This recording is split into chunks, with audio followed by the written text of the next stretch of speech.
ইমানের প্রশ্নে কম্প্রোমাইজের কোনো জায়গা নেই, কথা ঠিক কিনা? প্রয়োজন হলে যুগে যুগে শাপলা চত্বর কায়েম করতে হবে। সকল ভ্রান্ত মতাদর্শের বিরুদ্ধে জান সুপর করকে আমরা জীবনের ঝুঁকি নিয়ে লড়বো। সেই লড়াইয়ে, সেই সংগ্রামে কারা কারা জীবন দেওয়ার জন্য তৈয়ার, হাত দেখতে চাই। উলামায়ে দেওবন্দ কারা, যারা আমাদের ঈমানকে হরণ করার চক্রান্ত করে যে কোনো বাতিল মতবাদ তাদের দাঁত ভাঙার জবাব দেওয়ার জন্য উলামায়ে কেরাম জান মাল কোরবান করেন। সুতরাং যদি 1971 সালের ইতিহাস লিখতে হয়, সন্তানদেরকে জানাতে হয়, সুস্পষ্ট বক্তব্য হলো জামাত ইসলামের জন্মটাই মুনাফিকি দিয়ে। যাদের জন্মটা মুনাফিকদের দিয়ে, তাদের সাথে যারা ঐক্যের স্বপ্ন দেখে, আমাদেরও সন্দেহ হয় তাদেরও মুনাফিকি চরিত্র আছে কিনা। উলামায়ে দেওবন্দ নিঃস্বার্থভাবে রক্ত দিয়েছেন, জেল খেটেছেন, জরিমানা দিয়েছেন, দেশান্তরিত হয়েছেন, এমনকি জীবন দিয়েছেন, কিন্তু বাতিলের সাথে তারা আঘাত করেন নাই। ওলামায়ে দেওবন্দ কিন্তু উড়ে এসে জুড়ে বসা বা কচুরি পানার মতো নয় যে আপনাদের 90 সালে 2-1 ভাইরাসের বক্তব্য দিয়ে ওলামায়ে দেওবন্দকে খাটো করা সম্ভব। আয়ুব খান বলেছিল मैं पठान की बच्चा है, শামসুল হক ফরিদপুরি বলতেছিল मैं মুসলমান का बच्चा है। ঠিক না বেঠে? বলেছেন যে তোমরা তোমাদের কাঁধে আর কতদিন পর্যন্ত হেদায়া কানজুদ দাকায়েক এবং শারহুল বেকায়ের ভূত নিয়ে ঘুরবে। এই কথা যিনি বলেছেন তাকে যদি গোমরাহ না বলা হয়, তাকে যদি সচেতনভাবে আমাদের সমাজের সামনে উপস্থাপন না করা হয়, তাহলে আগামী দিনে কওমি মাদ্রাসার প্রয়োজন কতটুকু থাকবে, অথবা হেফাজতে ইসলামের তর্জমাটা কি দাঁড়াবে, এটা সময়ের একটা বড় রকমের জিজ্ঞাসা। चौकीदार बन के खड़े हो गए, ये इल्हाद के नाम पे दीन के अंदर से चोरी होने नहीं देते, बिदअत के नाम पे गंद अंदर आने नहीं देते। দিন ইসলামের মধ্যে একটা আসল আছে, আরেকটা নকল। আমাদের ঈমান আকীদাকে বাঁচাতে হবে। ঈমান আকীদা বাঁচিয়ে তারপরে দেশ এবং রাষ্ট্র।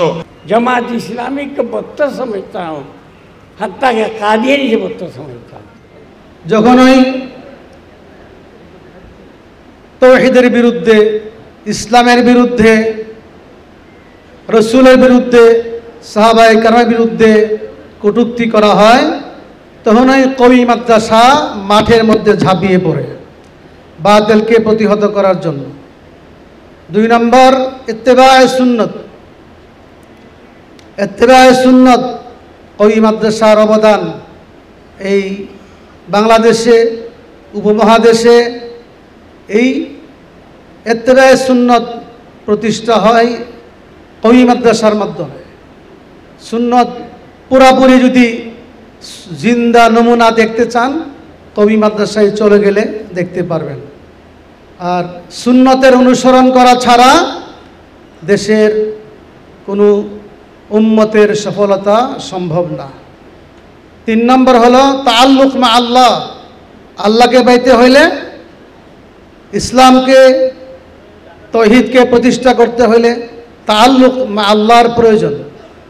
ওয়া আনিবু ইলা রাব্বিকুম ওয়া আসলিমু লাহু, এনাবাত ইলাল্লাহ, রুজু ইলাল্লাহ ছাড়া কোনোদিন কেহ সফলতা অর্জন করতে পারে না।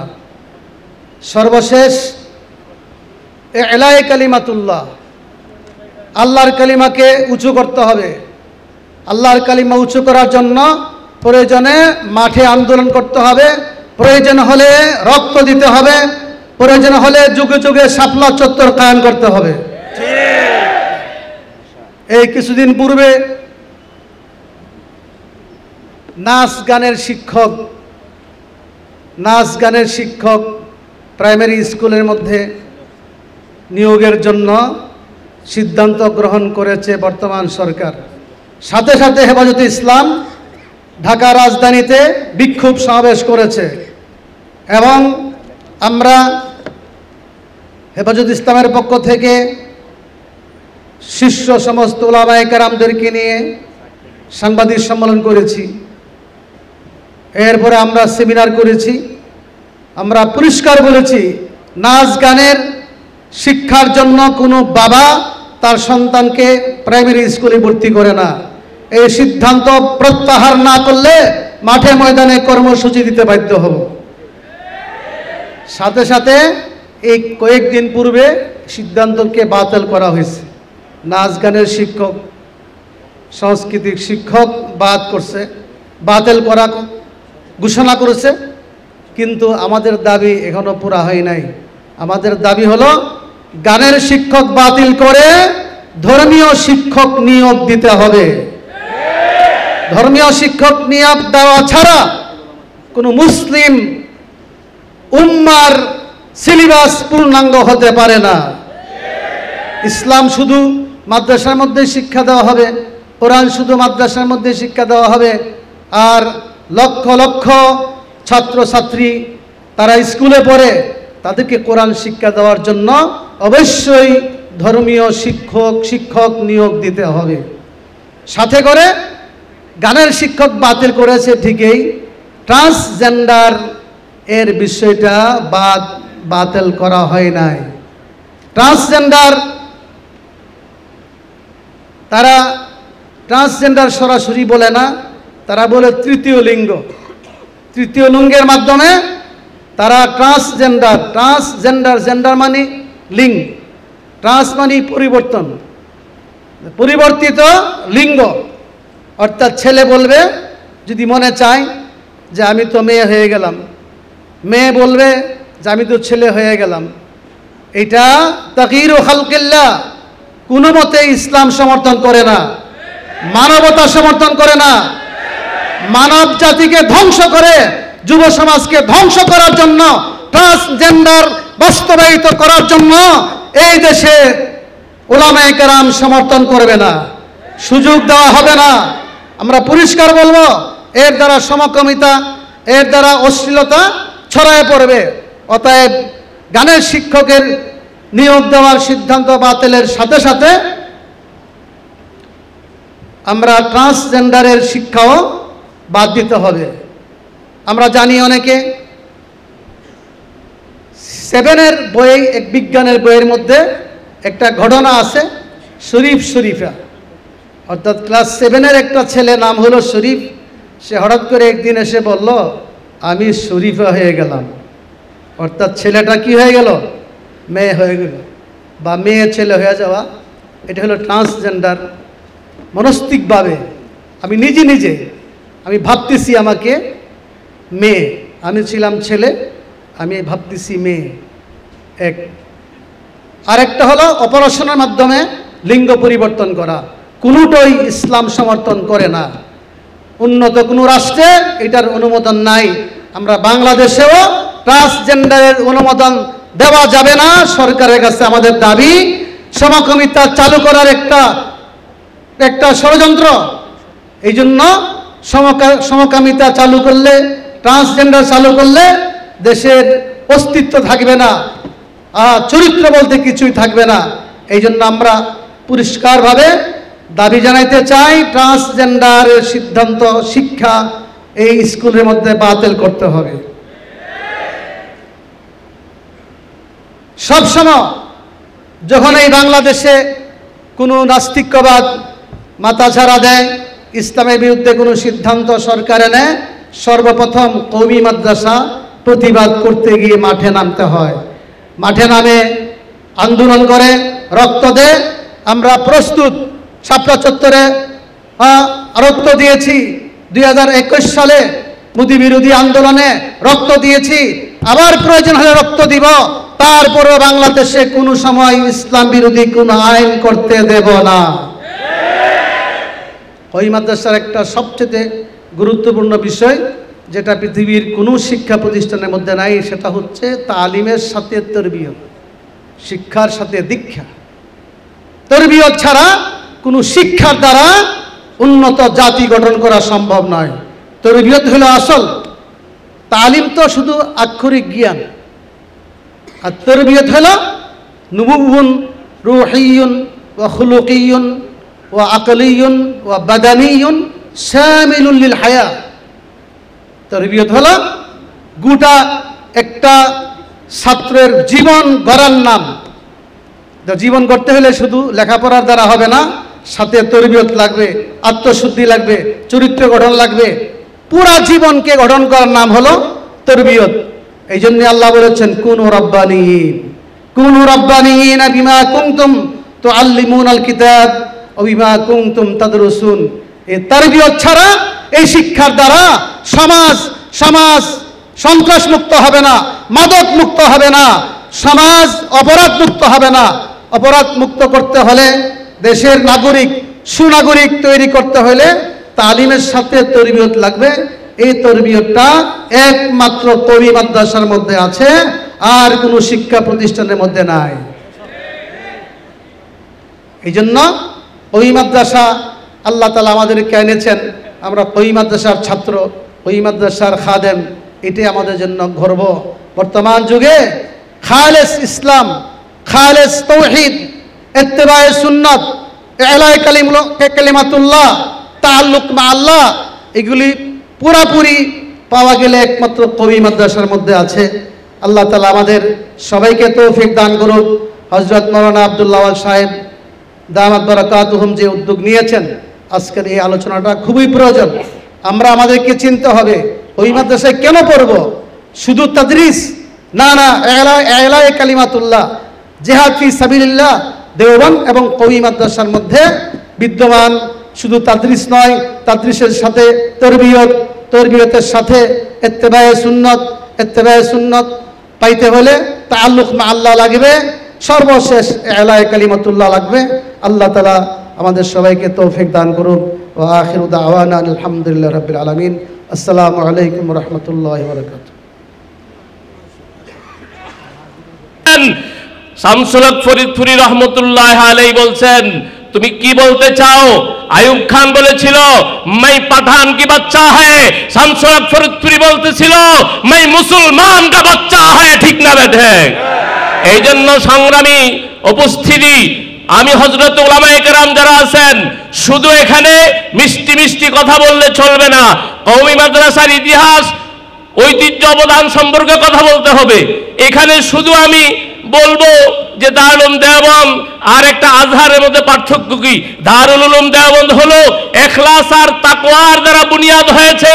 একজন ছাত্র, একজন শিক্ষক দিয়া দারুল উলুম দেওবন্দ প্রতিষ্ঠা হয়েছে। সেখানে জন্ম হয়েছে আওলাদ রাসূল হুসাইন আহমদ মাদানী রহমতুল্লাহ আলাইহি। ব্রিটিশের অত্যাচারে পিঠের চামড়া উঠে গেছে, কোমরের গোশত খসে গেছে, তারপরও বাতিলের সাথে আপোষ করেন নাই। ঠিক না বেঠে? এই জন্য আমি বলতে চাই, এখনো যারা আমাদের প্রথম সারির মুরব্বী আছেন, আমাদের অত্যন্ত সৌভাগ্য, সবাই কিন্তু বাতিলের সাথে মিশে যায় নাই। কথা বলেন ঠিক না বেঠে? এই জন্যই আজকের এই প্রোগ্রাম, আজকের এই সেমিনার, আজকের এই উলামা শায়েখ সম্মেলন, আমাদেরকে আজকে এখান থেকে আমরা সবক নিয়ে যাব। আগামী ভবিষ্যতে আমরা কোন পথে চলবো, আমাদের আদর্শ কারা হবে, আমাদের মডেল কারা হবে, যাকে তাকে মডেল মানা যাবে না। উলাইকা আবাই ফাজিনি বিমিসলিহিম ইযা জামাতারা ইয়া জারিরুল মুজামিউ। সেদিন এই কথাটাই বলতে হবে, তারাই মোদের পূর্বসূরি, যাদের নিয়ে গর্ব করি। কোন মুখেতে করছো বড়াই, পারলে আনো তাদের জুড়ি। ওমা আলাইনা ইল্লাল বালাগ। আসসালামু আলাইকুম ওয়া রাহমাতুল্লাহ। সম্মানিত উপস্থিতি, ইতোমধ্যে আমাদের ইসলামী আকীদা এই বিষয়ে আমাকে কথা বলতে বলা হয়েছে। আবার দেখছি যে আজকে এখানে সেমিনারের যে শিরোনাম লেখা আছে কওমি মাদ্রাসার ইতিহাস, ঐতিহ্য ও অবদান। আমরা কওমি মাদ্রাসা বললে যা বুঝি, তার প্রাণ বা উৎস যে বীজ, সেটা দারুল উলুম দেওবন্দ। আমাদের দেশে যারা রাজনীতির নামে ইসলামকে একটি যোদ্ধা চিন্তা হিসাবে সমাজের মধ্যে প্রতিষ্ঠিত করতে চায়, ইসলাম মানে যুদ্ধ, ইসলাম মানে ফাইট, ইসলাম মানে হামলা করো, ইসলাম মানে রক কেটে দাও, এই যে একটা যোদ্ধা চরিত্র হিসাবে ইসলামকে যারা প্রতিষ্ঠিত করতে চায়, তারা ইনিয়ে বিনিয়ে আমাদের তরুণ খোকাদেরকে বোঝাবার চেষ্টা করে দেওবন্দ মাদ্রাসা, তাজকিয়ার মাদ্রাসা, তাসাউফের মাদ্রাসা, বুখারী শরীফ পড়ার মাদ্রাসা, ভালো রেজাল্ট করে হালাল হারাম জায়েজ না জায়েজ, কিভাবে ওযু ভেঙে যায়, কিভাবে তালাক হয়ে যায় ইত্যাদি বলার মাদ্রাসার নাম হলো দেওবন্দ মাদ্রাসা। দেওবন্দ সাম্রাজ্যবাদ এই দুটো বিষয়কে ঐতিহাসিক দলিলের জায়গায় রেখে যদি আমরা শুধুমাত্র তাকাই তাহলে মোটা কয়েকটা দাগ। আমি আয়োজকদের আশ্বস্ত করছি, লম্বা বলবো না। সিরাজউদ্দৌলা যিনি হেরে গেলেন প্রতারণার কাছে, সেটা হলো 1757। সিপাহী বিদ্রোহ যেটা ছিল আমাদের কেন্দ্রীয় যুদ্ধ এবং জেহাদ 1857। আবার ইংরেজরা যখন এখান থেকে পালিয়ে যেতে বাধ্য হলো সেটা হলো 1947। 3 জায়গায় কিন্তু 7 আছে, তাই না? তার যে মিডল পয়েন্ট মাঝখানে 1857, যে সময়টাতে এসে মূলত সাম্রাজ্যবাদীদের আগুনের তাওয়ার ভেতরে এখানকার জনপদ উঠছিল এবং সেখান থেকে ধোঁয়া বেরোচ্ছিল এবং মানুষ পোড়ার গন্ধে এখানকার গাছ গাছালি আল্লাহ আল্লাহ বলে পানা চাচ্ছিল, ওই সময়টাতে হলো 1866 যখন দারুল উলুম দেওবন্দ প্রতিষ্ঠিত হয়। আমরা যারা তরুণ তাদের কথার তোড়ে পড়ে আমরা এটা ভুলে যাই যে দারুল উলুম দেওবন্দ এমন একটা প্রতিষ্ঠান, আজকের কওমি মাদ্রাসার জননী এমন একটা প্রতিষ্ঠান যার জন্মই হয়েছে জ্বলন্ত অঙ্গারের ভেতরে, আগুনের ভেতরে এবং লাভাময় এক সমুদ্রের ভেতরে। জন্মটা কেন হয়েছে সেই ইতিহাসও আমরা জানি এবং এই ইতিহাসটার সঙ্গেই জড়িয়ে আছে আজকে আমার যে আলোচ্য বিষয়, সে বিষয়ে আমি 1-2টা শিরোনাম বলতে পারবো। যে মুসলমানদের আকিদাকে ছিঁড়ে ছিন্ন ভিন্ন করে দাও। আকিদা কি? আকিদা হলো শরীরের রগের মতো অথবা জয়েন্টের জোড়ার মতো, এটা যদি চূর্ণ হয়ে যায়, ওয়াহলুল উকদাতা মিন লিসানি, ওই জায়গার মধ্যে আমরা পড়ি যে উকদা মানে গেরু, গিট্টু, বাঁধন। তো আকিদা হলো সবাইকে একসঙ্গে বেঁধে রাখে, এটাকে যদি কোনোভাবে ছাড়িয়ে দেওয়া যায় তখন বিশাল শক্তিও শুধুমাত্র পালাতে থাকে, রুখে দাঁড়াতে পারে না। দারুল উলুম দেওবন্দ সম্মুখ যুদ্ধে সামনে যখন আসলো তখন ভারত উপমহাদেশের এই আগুনের ভেতরে পড়তে থাকা মুসলিম জাতি, যাদের মধ্যে 50,000-এর বেশি আলেমকে শহীদ করা হয়েছে, 2 লাখের বেশি যুবক তরুণ মুসলমানকে শহীদ করা হয়েছে, সেই জাতি নতুন করে আবার শিখলো, ভাবতে লাগলো যে আমরা চাইলে রুখে দাঁড়াতে পারি। দাঁড়ানো গেল না, কিন্তু চিন্তাটাকে হারাতে দেওয়া যায় না, বিশ্বাসটাকে বাঁচিয়ে রাখতে হবে, এই আগুনের চেতনাটাকে ধরে রাখতে হবে, যেন 100 বছর পরে হলেও আমরা দাঁড়াতে পারি। 20 বছর পরে হলেও কান ধরে আমেরিকাকে একটা দেশ থেকে পালিয়ে যেতে বাধ্য করেছে কেউ? করেছে? কে করেছে? ওই সন্তানরা করেছে যাদেরকে পৃথিবীর তালেবান জানে, আর আমরা জানি তাদের রক্তের মধ্যে মেশানো আছে দারুল উলুম দেওবন্দ এবং কওমি মাদ্রাসার আগুন। এই বিশ্বাস, এই চেতনা, এই আগুন যখন কোনো রক্তে প্রথিত হয়, নিবাসিত হয়, পৃথিবী তছনছ হয়ে যেতে পারে, কিন্তু ওই বিশ্বাসকে খুন করা যায় না। সাম্রাজ্যবাদীরা দেখলো, শেষ করব, সাম্রাজ্যবাদীরা দেখলো বারবার এদেরকে যখনই ধাক্কা দেই তখনই তাদের শক্তি আরো অধিক স্ফুলঙ্গ হয়ে এমনভাবে উড়ে আসে যে আমরা নড়ে চড়ে বসতে বাধ্য হই, যে আসলেই কি আমরা পালাতে বাধ্য হব? তখন তারা অনেক চিন্তা ভাবনা করে কয়েকটা শেকড় আবিষ্কার করলো যে আগুনটা আসে কোত্থেকে। দেখলো যে এখানকার মুসলমানগণ তারা নবী মানে এবং তারা ওয়ারিসে নবী, ওলামা মানে। তখন তারা চিন্তা করলো যে অন্য কোনো কায়দায় হবে না, এদেরকে নবী দিয়েই প্রতারিত করতে হবে। তখন তারা একটা নবী পয়দা করলো, তার নাম হলো গোলাম আহমদ কাদিয়ানি। মধুপুর হুজুরের নেতৃত্বে যে কাদিয়ানির সামনে কাদিয়ানি বিরোধী সম্মেলন হচ্ছে, এটা তার একটা অংশ। যে যখন নবী ছাড়া কারো কথা মানে না, তখন আমরা একটা নবী পয়দা করি, ওই নবী এসে বলে দিবে এই কথা যে এখন জিহাদ করা যাবে না, আর জিহাদ অফ, তাহলে আমরা নিরাপদ। এখানকার মানুষ দ্বিতীয় স্তরে মানে হলো ওয়ারাসাতুল আম্বিয়া। তখন তারা কলকাতায় ওয়ারাসাতুল আম্বিয়া তৈরির একটা ফ্যাক্টরি খুলল, নাম কি? কলকাতা আলিয়া। 2019 সালে আমি গিয়ে দেখে এসেছি, আমার খুব শখ ছিল যে এখনো পর্যন্ত কলকাতা আলিয়ার ভেতরে কোনো মসজিদ নাই। আর মাদ্রাসা তৈরি হয় কোন জায়গা থেকে? মসজিদে নববী থেকে। দারুল উলুম কোন জায়গায় তৈরি হয়েছে? ছাত্তা মসজিদ থেকে। মাদ্রাসা তৈরি হয় মসজিদ থেকে, কিন্তু তারা এমন এক মাদ্রাসা তৈরি করেছে আজ পর্যন্ত সেখানে কোনো মসজিদ নাই। তার কারণ হলো উদ্দেশ্য ছিল নকল লোক তৈরি করা। এটা ভিন্ন কথা। আমি 1-2 মিনিটের কথার মধ্যে আপনাদের এমনভাবে কথা বলতে পারবো না যে কোনো ইশকাল হবে না। আমাদের ওলামায়ে কেরাম আকাবিরে দারুল উলুম দেওবন্দ তারা চ্যালেঞ্জ নিয়েছেন যে আমরা কোনো জায়গায় হাঁটতে চাই না, সেখানেও তারা কালেমা ঢুকিয়েছেন। ওলামায়ে দেওবন্দকে আলিয়া মাদ্রাসার শাইখুল হাদিস বানিয়ে সেখানকার তরুণদেরকে ইংরেজ বিরোধী বানিয়েছেন। স্যার সৈয়দ, যিনি মুসলমানগণ তাফসির লেখে কোরআনের, স্যার সৈয়দ তাফসির লিখেছেন হলো বাইবেল শরীফের। স্যার সৈয়দ বাইবেল শরীফের তাফসির লিখে সেখানে ইংরেজদের দালাল তৈরি করার চেষ্টা করেছে। শাইখুল হিন্দ তার সামনে গিয়ে চিৎকার করেছেন, বেরিয়ে আসো, এই বেনিয়াদেরকে এখান থেকে তাড়াতে হবে। এটা দারুল উলুম দেওবন্দ। দারুল উলুম দেওবন্দ এই জায়গায় কি কাজটা করেছে? দারুল উলুম দেওবন্দ এই জায়গায় এমন এক কাজ করেছে, এখান থেকে সন্তানরা বেরিয়ে এসে তারা এই জাতিকে ধরিয়ে দিয়েছে যে কাদিয়ানি নবী না, নবী হতে পারে না। এটা এই দারুল উলুম দেওবন্দ এবং কওমি মাদ্রাসার অবদান। একইভাবে দারুল উলুম দেওবন্দের ওলামায়ে কেরাম তারা ধরিয়ে দিয়েছেন। এটা ছিল একটা দিক।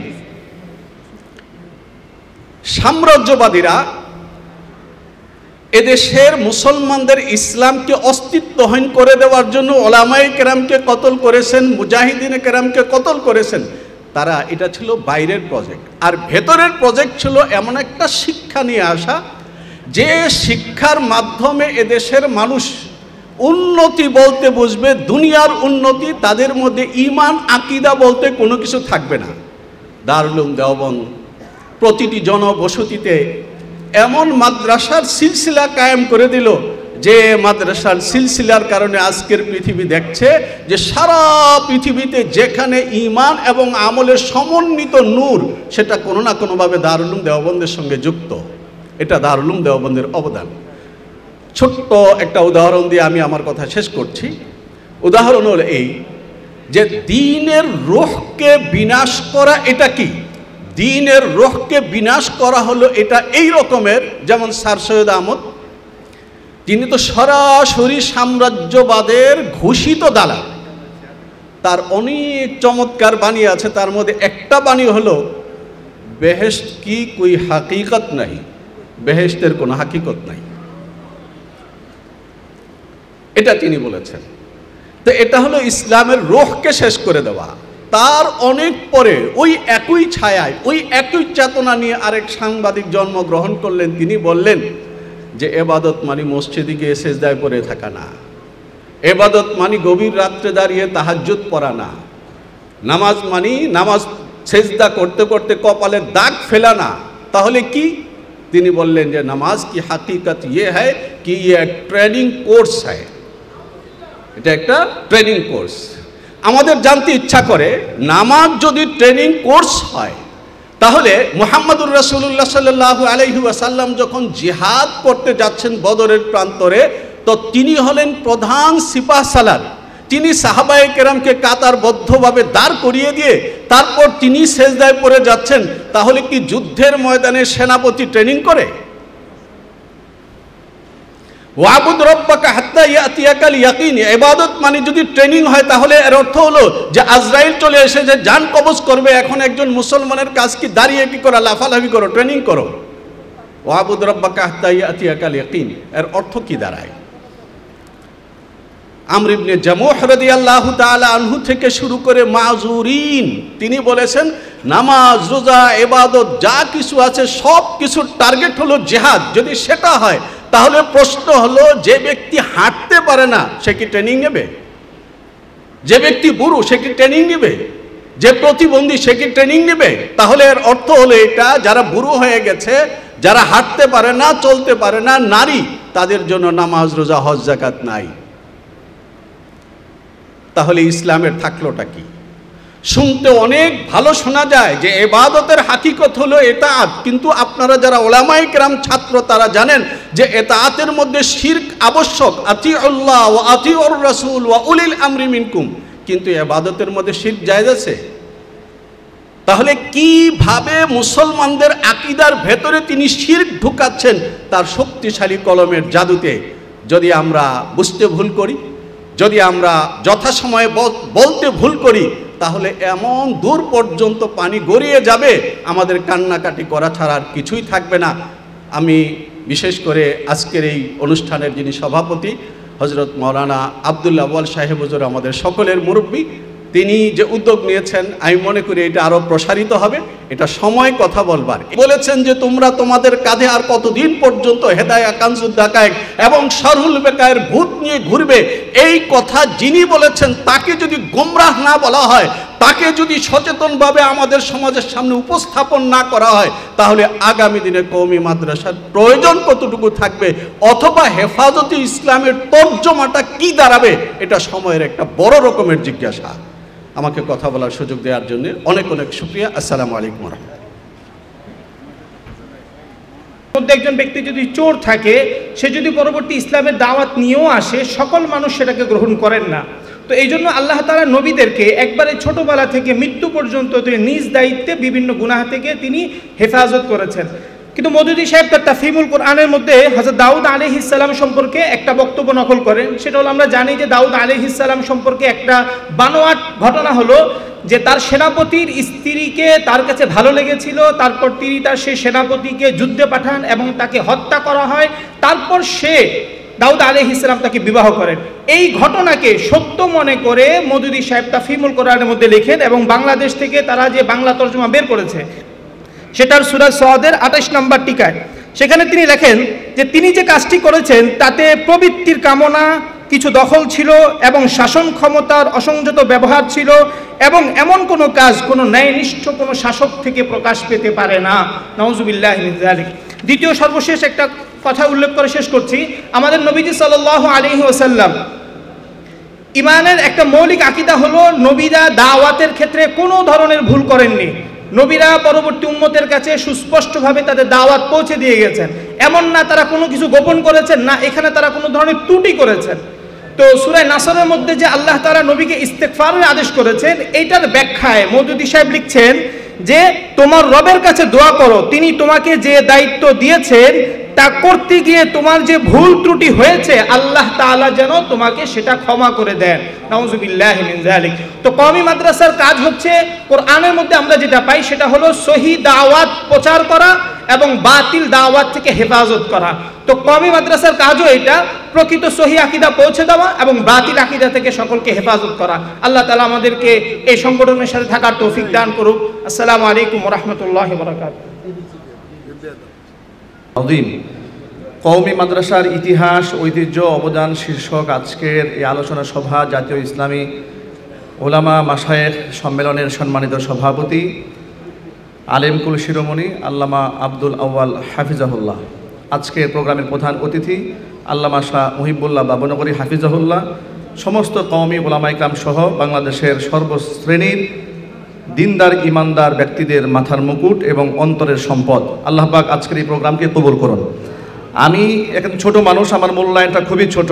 আমি আজকের এখানে আসার আমার এক নাম্বার উদ্দেশ্য হচ্ছে যে এই স্টেজে এতগুলো আলেম এবং আমাদের মাথার মুকুট সমতুল্য এমন হযরতদের দর্শনটা পাবো, যে প্রোগ্রামগুলোতে আমি দাওয়াত দিয়েও কোনো প্রোগ্রামে এতগুলো আলেমকে পাবো না। এটা হচ্ছে আমার এক নম্বর বক্তব্য। আমার দ্বিতীয় নম্বর বক্তব্য হচ্ছে যে কওমি উলামাদের মধ্যে ইলমের আমানত রক্ষা করার যে বলিষ্ঠ অবদান আমরা দেখতে পেয়েছি, পৃথিবীর কোনো জনগোষ্ঠীর কাছে কোরআন সুন্নাহর জ্ঞান এতটা নিরাপদ নয় যতটা কওমি উলামাদের কাছে কোরআন সুন্নাহর জ্ঞান যতটা নিরাপদ। একটি বিখ্যাত মুরসাল হাদিস, ইয়াহমিলু হাযাল ইলমা মিন কুল্লি খালাফিন উদুলু ইয়ানফুনা আনহু তাহরিফ আল গালিন ওয়া ইনতিহাল আল মুবতিলিন ওয়া তা'ওয়িল আল জাহিলিন। অর্থাৎ ইলমের ধারক এবং বাহক, প্রত্যেক যুগে যুগে ইনসাফগার ব্যক্তি, যারা এর সীমা লঙ্ঘনের থেকে এই ইলমকে রক্ষা করবে, যারা মিথ্যাবাদীদের সংযোজন থেকে রক্ষা করবে, ইলমের আমানতকে রক্ষা করবে মূর্খ এবং জাহেলদের অপব্যাখ্যা থেকে। নবী করিম সাল্লাল্লাহু আলাইহি সাল্লামের সেই বিখ্যাত উক্তির বাস্তব নমুনা উলামায়ে দেওবন্দের মধ্যেই পরিলক্ষিত হয়, যারা কখনো স্বজনপ্রীতি করে না, যে আমার দলের বড় হুজুর ভুল করেছে আমি চুপ থাকবো, অন্য দলের হুজুর ভুল করেছে আমি ঝাঁপিয়ে পড়ব। যার বলিষ্ঠ প্রমাণ হচ্ছে আমাদের মাথার মুকুট ছিলেন তাবলীগের মুরব্বী মাওলানা সাদ কান্দলভী হাফিজাহুল্লাহ হাদাহুল্লাহ, যিনি শরীয়তের আহলুস সুন্নাহ ওয়াল জামাতের আদর্শ থেকে বিচ্যুত হওয়া মাত্র ওলামায়ে কেরাম, মাথার তাজ ওলামায়ে কেরাম তার বিরুদ্ধে বক্তব্য দিয়েছেন। সমাজের শিরক এবং বেদাত এবং কুফুর যে অঙ্গন থেকে তৈরি হয়েছে, উলামায়ে দেওবন্দ সেখানে হিট করেছে। উলামায়ে দেওবন্দ ইলমের আমানতকে এমন ভাবে রক্ষা করেছেন, তারা আপনকে পর করেছেন, কিন্তু তারা ইসলামের আমানতকে, ইলমের আমানতকে তারা খণ্ডিত হতে দেন নাই। নীতি এবং আদর্শে এই উজ্জ্বল নমুনা উলামায়ে দেওবন্দ প্রতিষ্ঠিত করেছেন গোটা বিশ্ব পরিমণ্ডলে। আজকের বর্তমান বাংলাদেশের দিকে তাকিয়ে দেখুন, কবর পূজা, মাজার পূজা, পীর পূজা, দরগা পূজা, দুর্গা পূজা, শিরিক, বেদাত, কুসংস্কার, খুরাফাত, এমনকি রাষ্ট্রীয় শিরকের বিরুদ্ধে উলামায়ে দেওবন্দ নিঃস্বার্থভাবে রক্ত দিয়েছেন, জেল খেটেছেন, জরিমানা দিয়েছেন, দেশান্তরিত হয়েছেন, এমনকি জীবন দিয়েছেন, কিন্তু বাতিলের সাথে তারা আঘাত করেন নাই। বিগত স্বৈরাচারের আমলে বাংলাদেশ প্রেক্ষাপটে সবচেয়ে বেশি মাজলুম হয়েছেন কওমি উলামায়ে কেরাম। ডজনে ডজনে নামের তালিকা বলা যাবে, অসংখ্য উলামাদের নামের তালিকা বলা যায়, যাদের মসজিদ থেকে যারা বিতাড়িত হয়েছেন, যারা মাদ্রাসা থেকে তাদেরকে বহিষ্কার করা হয়েছে, স্বৈরাচারের আমলে তাদের মাদ্রাসাগুলো দখল করা হয়েছে, তারা সমস্ত নির্যাতনকে হাসি মুখে মেনে নিয়েছেন, ইলমের আমানতকে তারা রক্ষা করেছেন। আজকে আমি আমার এই অঙ্গনে দাঁড়িয়ে অত্যন্ত বলিষ্ঠ কণ্ঠে বলতে পারি, কোরআন এবং সুন্নাহর ইলমের আমানতকে উলামায়ে দেওবন্দ যেভাবে রক্ষা করেছেন, উলামায়ে দেওবন্দের এই বলিষ্ঠ ভূমিকা যদি না থাকতো, সমাজে ইসলামকে তারা বিকৃত করে ছেড়ে দিত। কিন্তু ইনশাআল্লাহ ইসলাম এবং কোরআন সুন্নাহর আমানত, এটা আল্লাহর পক্ষ থেকে দেওয়া নিয়ামত। ইন্না নাহনু নাযালনা যিকরা ওয়া ইন্না লাহু লাহাফিজুন। কোরআন নাজিল করেছেন আল্লাহ, সংরক্ষণ করবেন আল্লাহ। হয়তো আমি যদি এটাকে সংরক্ষণের দায়িত্ব গ্রহণ না করি, সহযোগী না হই, আমাদেরকে মিটিয়ে দিয়ে আল্লাহ পাক এমন ইনসাফগার ব্যক্তি আনবেন যারা কোরআন সুন্নাহর ইলমের আমানতকে রক্ষা করবেন।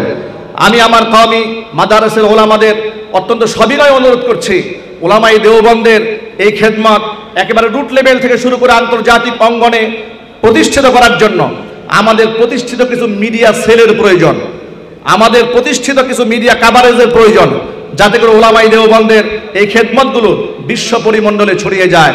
আল্লাহ রাব্বুল আলামিন উলামায়ে দেওবন্দের এই অবদানগুলো কবুল করুন এবং তাদের নকশা কদমে আমাদেরকে চলার তৌফিক দান করুন। আমিন। আসসালামু আলাইকুম ওয়া রাহমাতুল্লাহি ওয়া বারাকাতুহু। সম্মানিত উপস্থিত বাংলাদেশের শীর্ষ মাশায়েখ আযম ওলামায়ে কেরাম, প্রিয় উপস্থিতি, সময় অত্যন্ত কম। ওলামায়ে দেওবন্দের ইতিহাস ঐতিহ্য নিয়ে এই পর্যন্ত দীর্ঘ আলোচনা হয়েছে। আমি শুধু আমাদের একটা বৈশিষ্ট্যের কথা দিকে আমি ইশারা করতে চাই, যে ওলামায়ে দেওবন্দের বৈশিষ্ট্য হলো হককে প্রতিষ্ঠা করা এবং বাতিলকে মূলোৎপাটন করা।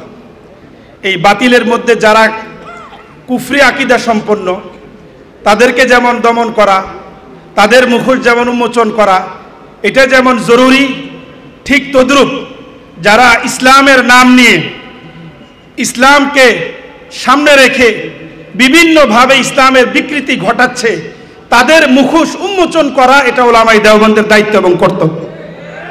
এবং সেই সঙ্গত কারণেই ভারত উপমহাদেশের কওমি মাদ্রাসার প্রতিষ্ঠা থেকে শুরু করে নিয়ে বাংলাদেশের আজকের এই 53 বছরের ইতিহাসে আমরা শুধু আমাদের আকাবির আসলাফের ইতিহাস ঐতিহ্যকে যদি আমরা মোতালা করি, অধ্যয়ন করি, বিশেষভাবে মুজাহিদে মিল্লাত আল্লামা শামসুদ্দিন কাসিমি রহমতুল্লাহি আলাইহি এবং আল্লামা নূর হোসেন কাসিমি রহমতুল্লাহি আলাইহি তানজিমে আহলে সুন্নাত ওয়াল জামাত নামে একটি সংগঠন তৈরি করেছিলেন। সেই সংগঠনের ব্যানারে সুস্পষ্টভাবে একটি বুকলেট বের করেছিলেন। সেখানে মওদুদীপন্থী এবং জামাত শিবিরের ফিতনা থেকে জাতিকে সতর্ক করার জন্য তৎকালীন সময়ের সারা বাংলাদেশের শীর্ষ আলিয়া কওমি ঘরানার যত ওলামায়ে কেরাম ছিলেন তাদের দস্তখত, তাদের নাম সহ তাদের আকীদা কি এবং সেটার ক্ষেত্রে আহলে সুন্নাত ওয়াল জামাতের মাকাম কি, অবস্থান কি, সেটা পরিষ্কার করে জাতিকে সতর্ক করেছেন। আজকে আফসোসের সাথে বলতে হয়, আজকে আমাদের দরসের মধ্যে এগুলোর আলোচনা হয় না, সেমিনারে আলোচনা হয় না, মাঠে ময়দানে আলোচনা হয় না, যার কারণে আজকে আমাদের তলাবা এবং কিছু কিছু আলেমদেরকে আমরা দেখতে পাচ্ছি তাদের মধ্যে ভালোবাসা জেগে উঠছে।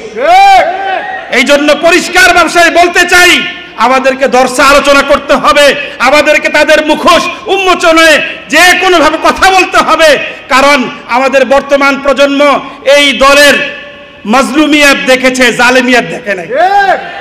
এই জন্য অপেক্ষা করেন, যদি এরা ক্ষমতায় পায় তাহলে কওমি মাদ্রাসার অস্তিত্ব হুমকির মুখে পড়বে। এই জন্য আমরা পরিষ্কারভাবে আজকের এই দাওয়াতুল ইহসান বাংলাদেশের পক্ষ থেকে মেসেজ দিতে চাই, শেখুল ইসলাম আল্লামা আহমদ শফী রহমতুল্লাহি আলাইহি থেকে শুরু করে নিয়ে বর্তমান আমির হেফাজতের নেতৃত্বে যে কোনো বাতিল মতাদর্শের সাথে আমাদের কোনো আপোষ হবে না, আপোষ হবে না, আপোষ হবে না। ওয়া আখিরু দাওয়ানা আলহামদুলিল্লাহ। সম্মানিত উপস্থিতি, এই পর্যায়ে আপনাদের তাড়াতাড়ি যাওয়ার একটা প্রোগ্রাম আছে, এই জন্য বলছি যে আমাকে একটু সময় দিলে আমি চলে যাব। যাই হোক, ওলামায়ে কেরাম কওমি মাদ্রাসার অবদান দিনের দিক থেকে লক্ষ্য করলে দেখা যায়, ধর্মীয় দৃষ্টিকোণ থেকে দিনের দিক থেকে লক্ষ্য করলে দেখা যায় পুরা বাংলাদেশের মধ্যে এবং বিশ্বের মধ্যে দিনকে সমুন্নত উচ্চ করে রেখেছে একমাত্র কওমি মাদ্রাসা।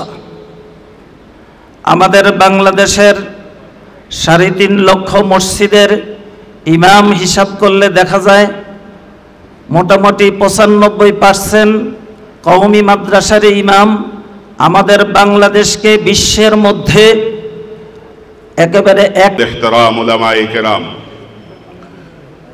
কওমি মাদ্রাসার ইতিহাস ও ঐতিহ্য অবদান শীর্ষক যে আলোচনা, আমরা অতীতের উলামায়ে দেওবন্দের অবদান কি সেটা বলে শেষ করতে পারবো না। সাম্প্রতিক সময়ের 2024-এর গণ অভ্যুত্থানে উলামায়ে কেরাম যদি অংশগ্রহণ না করত, এই 24-এর অভ্যুত্থান বাংলাদেশে হতো কিনা সন্দেহ আছে, কথা ঠিক কিনা? যদিও পরিতাপের বিষয়, ভারাক্রান্ত হৃদয় বলতে হয়, এই 24-এর অভ্যুত্থানের অবদান নিয়ে বাংলাদেশে কারাকারি চলতেছে। এর আগে আমরা দেখতে পাই করোনার সময়ে যখন মানুষ করোনায় আক্রান্ত হয়ে মৃত্যুবরণ করেছে, এই কওমি উলামায়ে কেরাম দেওবন্দের সন্তানেরা লাশ দাফন করার জন্য অগ্রসর হয়েছে। সন্তানকে পাওয়া যায় নাই, আত্মীয় স্বজনকে পাওয়া যায় নাই, কথা ঠিক কিনা? আমি বলতে চাই, বর্তমান বাংলাদেশে পরিলক্ষিত হচ্ছে, দৃশ্যমান হচ্ছে, শাহজালালের মাজারেও যাচ্ছেন রাজনীতিবিদরা, আবার মন্দিরেও যাচ্ছেন।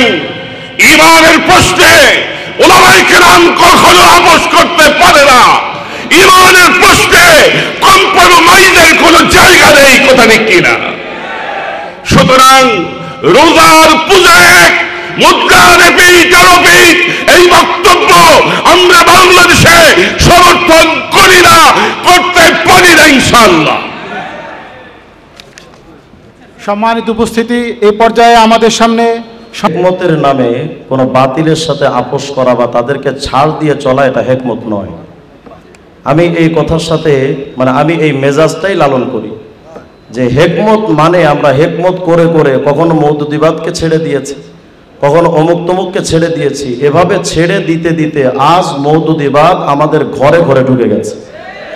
যদি আমরা এই হিকমত, আমি জানি না এই হিকমতের সংজ্ঞা আমাদের অনেকে কোথায় পেয়েছেন। আমি মনে করি হিকমত মানেই কথা বলা, হিকমত মানেই সমস্ত বাতিলের জবাব দেওয়া। যখন বাতিল যে রূপে আসবে সেই রূপে তার দাঁত ভাঙ্গা জবাব দেওয়া, এটাই হিকমত।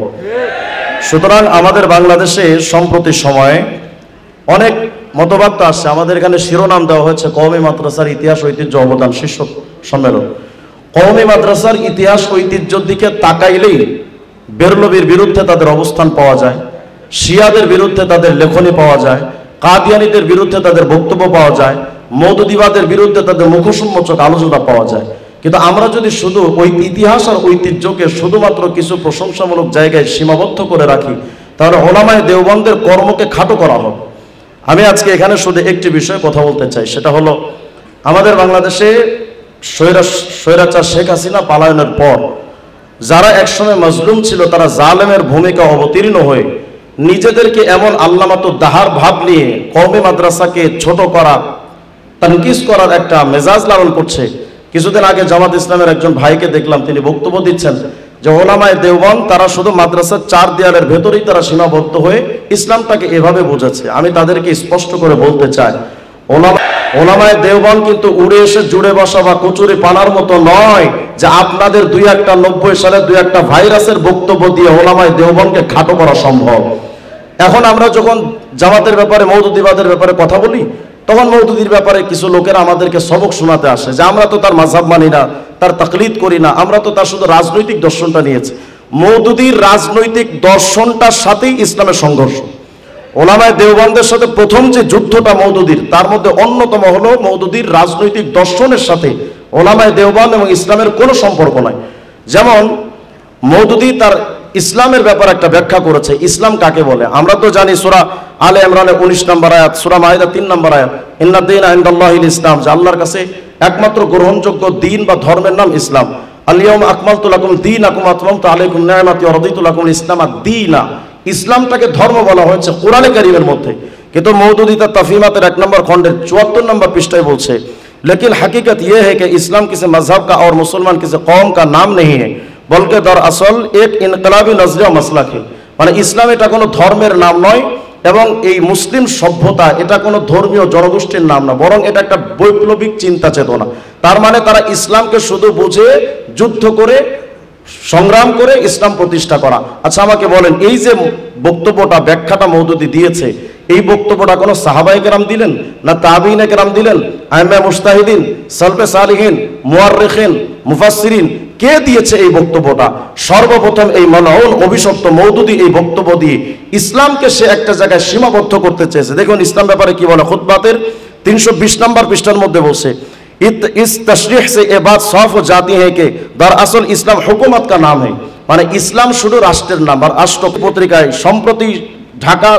সাম্প্রতিক ঢাকা সফরে জামাত ইসলামের নায়েবে আমির সৈয়দ আব্দুল্লাহ মোহাম্মদ তাহেরের সঙ্গে বৈঠকের সূত্র ধরে তিনি বলছিলেন, আমি ডক্টর তাহেরকে জিজ্ঞেস করেছিলাম, ধরুন আপনারা সরকার গড়ার মতো সংখ্যা পেয়ে গেলেন, তাহলে কি দেশে শরিয়া আইন আনতে চাইবেন?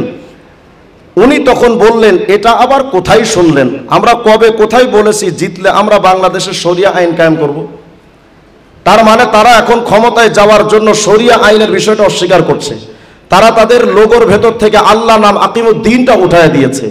সুস্পষ্ট বক্তব্য হলো, জামাত ইসলামের জন্মটাই মুনাফিকি দিয়ে। যাদের জন্মটা মুনাফিকদের দিয়ে, তাদের সাথে যারা ঐক্যের স্বপ্ন দেখে, আমাদেরও সন্দেহ হয় তাদেরও মুনাফিকি চরিত্র আছে কিনা। সুতরাং সুস্পষ্ট বক্তব্য হলো, আমরা কোনো কুফরি মতবাদের সাথে ঐক্য চাই না, নেফাক তন্ত্রের সাথে ঐক্য চাই না। যারা ওলামায়ে দেওবন্দ দাবি করে ওলামায়ে দেওবন্দের দুশমনের সাথে যারা আতাত করতে চায়, যারা সরকার পতনের পর ওলামায়ে কেরাম দেওবন্দকে যারা ঘাট ধাক্কা দিয়ে মসজিদ থেকে বের করে দিতে চেয়েছে, যারা সাহাবায়ে কেরামের সমালোচনা করে অভিশপ্ত হয়েছে, নবীদেরকে যারা ভুল ধরতে কুণ্ঠাবোধ করেনি। আরেকটা রিপোর্ট আপনাদেরকে ছোট্ট করে শেষ করে দেই। আচ্ছা, আল্লাহ তাআলা আমাদের সবাইকে কথাগুলোর প্রতি বুঝার এবং বিশেষ করে সমস্ত ফেরাকে বাতিলের ব্যাপারে আমাদের সতর্ক থাকার তৌফিক দান করেন। আসসালামু আলাইকুম ওয়া রাহমাতুল্লাহ। মাশাআল্লাহ, জাযাকাল্লাহ। এখন আমাদের সামনে গুরুত্বপূর্ণ আলোচনা পেশ করবেন উপস্থিত মোহতারাম সম্মানিত সভাপতি আল্লামা আব্দুল আউয়াল সাহাব সহ পাকিস্তান থেকে আগত মুতাকাল্লিম ইসলাম মাওলানা ইলিয়াস ঘম্মান সহ দেশের শীর্ষ উলামায়ে কেরাম। আসলে আজকের এই আলোচ্য বিষয়টি অত্যন্ত গুরুত্ববহ এবং অনেকগুলো বিষয়কে সমন্বিত করেছে। ইতিহাস বিষয়ে আমার বলার সুযোগ নেই, ঐতিহ্য বিষয়ে বলার সুযোগ নেই, আবেদন বিষয়ে একটি কথা বলে আমি কথা শেষ করব। প্রত্যেকটা প্রতিষ্ঠান বা দল বা সংগঠনের অবদান দেখতে হয়, সে কেন প্রতিষ্ঠিত হয়েছিল, সেই প্রতিষ্ঠার উদ্দেশ্য কী ছিল, সেই উদ্দেশ্যে সে কতটুকু সফলতা অর্জন করেছে। কওমি মাদ্রাসা তথা উলামায়ে দেওবন্দি ধারার মাদ্রাসাগুলো যেই জন্য প্রতিষ্ঠিত হয়েছে, আমি বলবো সেই প্রতিষ্ঠার লক্ষ্য উদ্দেশ্যে তারা শতভাগ সফল। আমাদের বাংলাদেশে যতগুলো শিক্ষা প্রতিষ্ঠান আছে তারা যেই জন্য প্রতিষ্ঠিত হয়েছে, তারা একটাও সফলতার কোনো প্রকার প্রমাণ দিতে পারেনি। বাংলাদেশে যতগুলো কলেজ ইউনিভার্সিটি আছে তারা বাংলাদেশের শিক্ষা খাতে এমন অবদান রাখতে পারে নাই যে ডাক্তারির কোনো প্রয়োজন হলে বাংলাদেশের কোনো ডাক্তার একথা বলতে পারে না যে চিকিৎসা আমাদের বাংলাদেশি হবে, সিঙ্গাপুর যেতে হবে না, মাদ্রাজ যেতে হবে না, থাইল্যান্ড যেতে হবে না, বাংলাদেশেই সর্বপ্রকার চিকিৎসা হবে। বাংলাদেশের কোনো ডাক্তার এই দাবি করতে পারবে না, বাংলাদেশের কোনো ইঞ্জিনিয়ার এই দাবি করার দুঃসাহস দেখায় না। বাংলাদেশের যে কোনো অবকাঠামো তৈরি করার জন্য বাহিরের কোনো ইঞ্জিনিয়ারের প্রয়োজন নেই, বাহিরের কোনো বড় কোনো বিশেষজ্ঞের প্রয়োজন নেই, কিন্তু কওমি মাদ্রাসা সন্তানেরা বুক ফুলিয়ে এই দাবি করতে পারি কওমি মাদ্রাসা প্রতিষ্ঠিত হয়েছিল হাফেজ তৈরির জন্য। আমরা এমন হাফেজ তৈরি করেছি, বহির্বিশ্ব থেকে হাফেজ তৈরির জন্য কাউকে আনবে তো দূরে থাক, বরং আমাদের বাংলাদেশে এমন হাফেজ তৈরি হয়েছে যারা বিশ্বের বুকে 1 নম্বরের মুকুট বারবার পরিধান করেছে। শুধু তাই নয়, আমি কসম করে বলতে পারি বাংলাদেশে কওমি মাদ্রাসা যে ফকিহ মুফতি তৈরির জন্য প্রতিষ্ঠিত হয়েছিল, বাংলাদেশে এমন কোন মাসআলার সমাধানের জন্য আল্লাহর কসম আমাদের পাকিস্তান যেতে হবে না, আমাদের সৌদি আরব যেতে হবে না, আমাদের মিশর যেতে হবে না, আমাদের বাংলাদেশে বিশেষজ্ঞ মুফতি একজন নয় হাজার তৈরি হয়েছে যারা এই সমাধান অবশ্যই সঠিকভাবে দিতে পারে।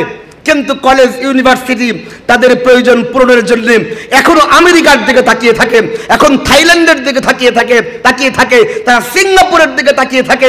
এর মানে কওমি মাদ্রাসা তার যেই লক্ষ্যে যেই উদ্দেশ্যে প্রতিষ্ঠিত হয়েছিল সেই লক্ষ্য এবং উদ্দেশ্যে তারা শতভাগ সফল। শেষ করছি একটা প্রসঙ্গ দিয়ে।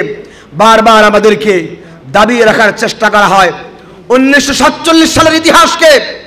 আমার প্রশ্ন হলো, এখানে মিডিয়া আছে, এই দেশের 1971 সালের যে স্বাধীনতা অর্জন করেছি, 2024 সালে যে নতুন স্বাধীনতা আমরা অর্জন করেছি, তার মূল ভিত উপস্থাপিত হয়েছিল 1947 সালে।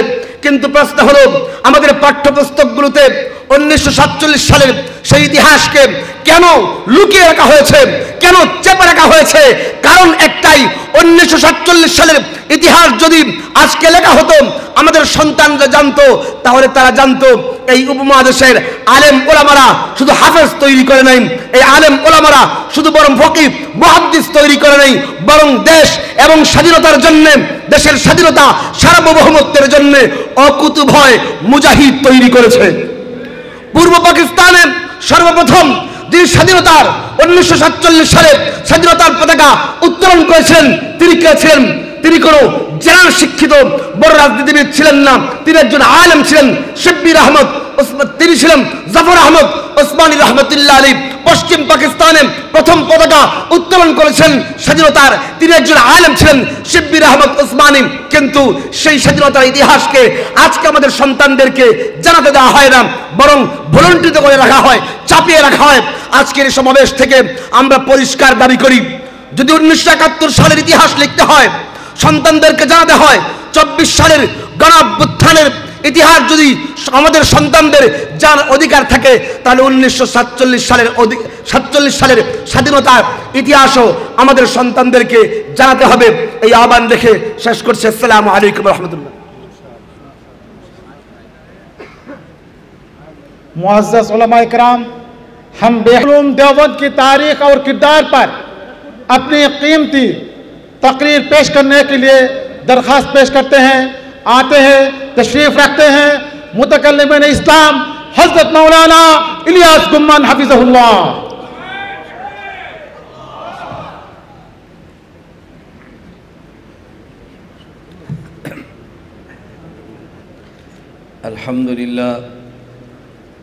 अल्हम्दुलिल्लाह वहदहु ला शरीका ला वस्सलातु वस्सलामु अला मन ला नबिय्य बअदा व अला आलिहि व अस्हाबिहि अल्लज़ीना औफू अहदा अम्मा बाद फ़अऊज़ु बिल्लाहि मिनश शैतानिर रजीम बिस्मिल्लाहिर रहमानिर रहीम मा कान मुहम्मदुन अबा अहदिम मिर रिजालिकुम वलाकिर रसूलल्लाहि व ख़ातमन नबिय्यीन अल्लाहुम्मा सल्लि अला मुहम्मदिन व अला आलि मुहम्मद कमा सल्लैता अला इब्राहीम व अला आलि इब्राहीम इन्नका हमीदुम मजीद।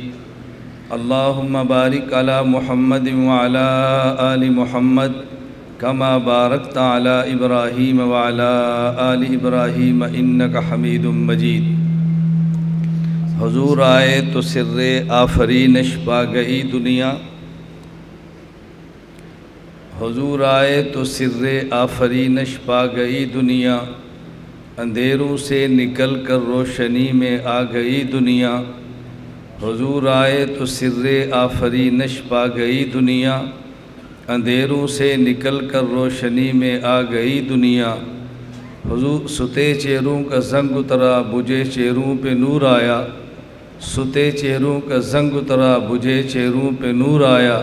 हुजूर आए तो इंसानों को जीने का शऊर आया। मुअज़्ज़ज़ उलमाए किराम,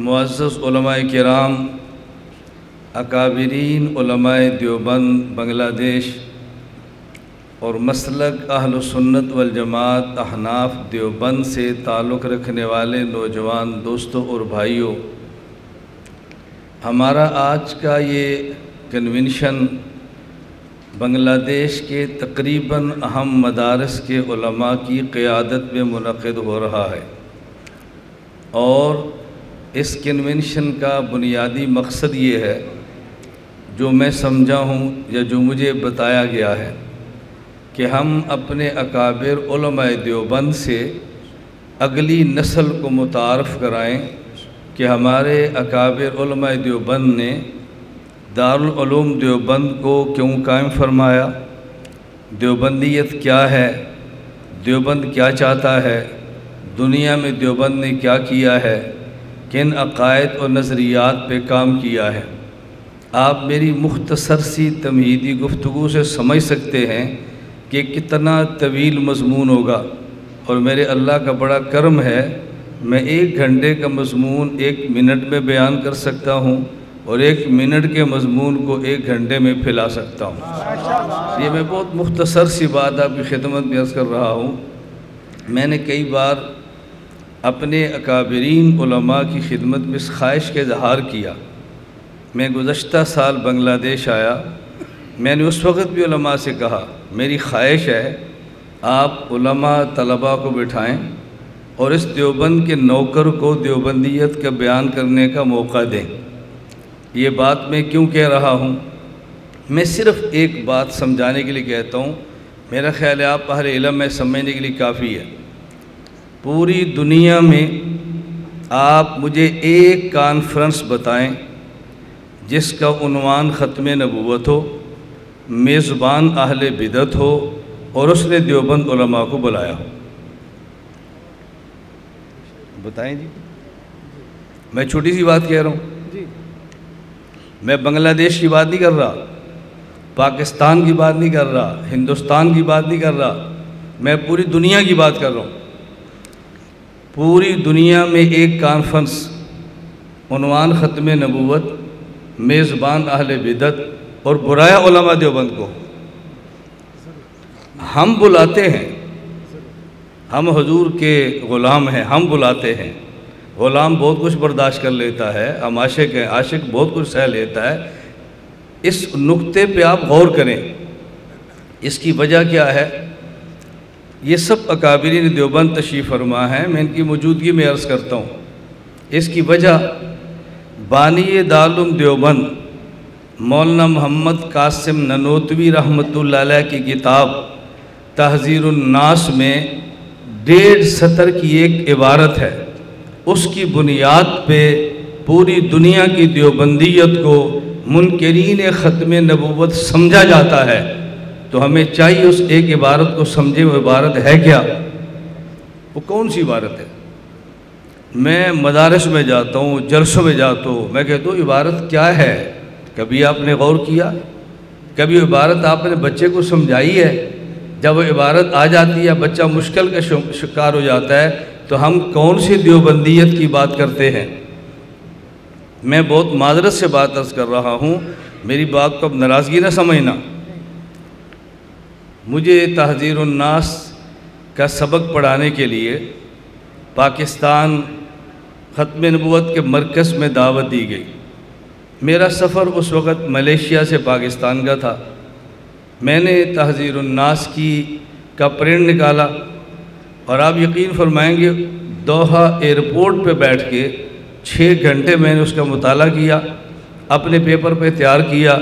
इसको 10 साल हो गए हैं। मुझे आप आज कह दें मैं भी तहज़ीरुन नास समझाना शुरू कर देता हूँ।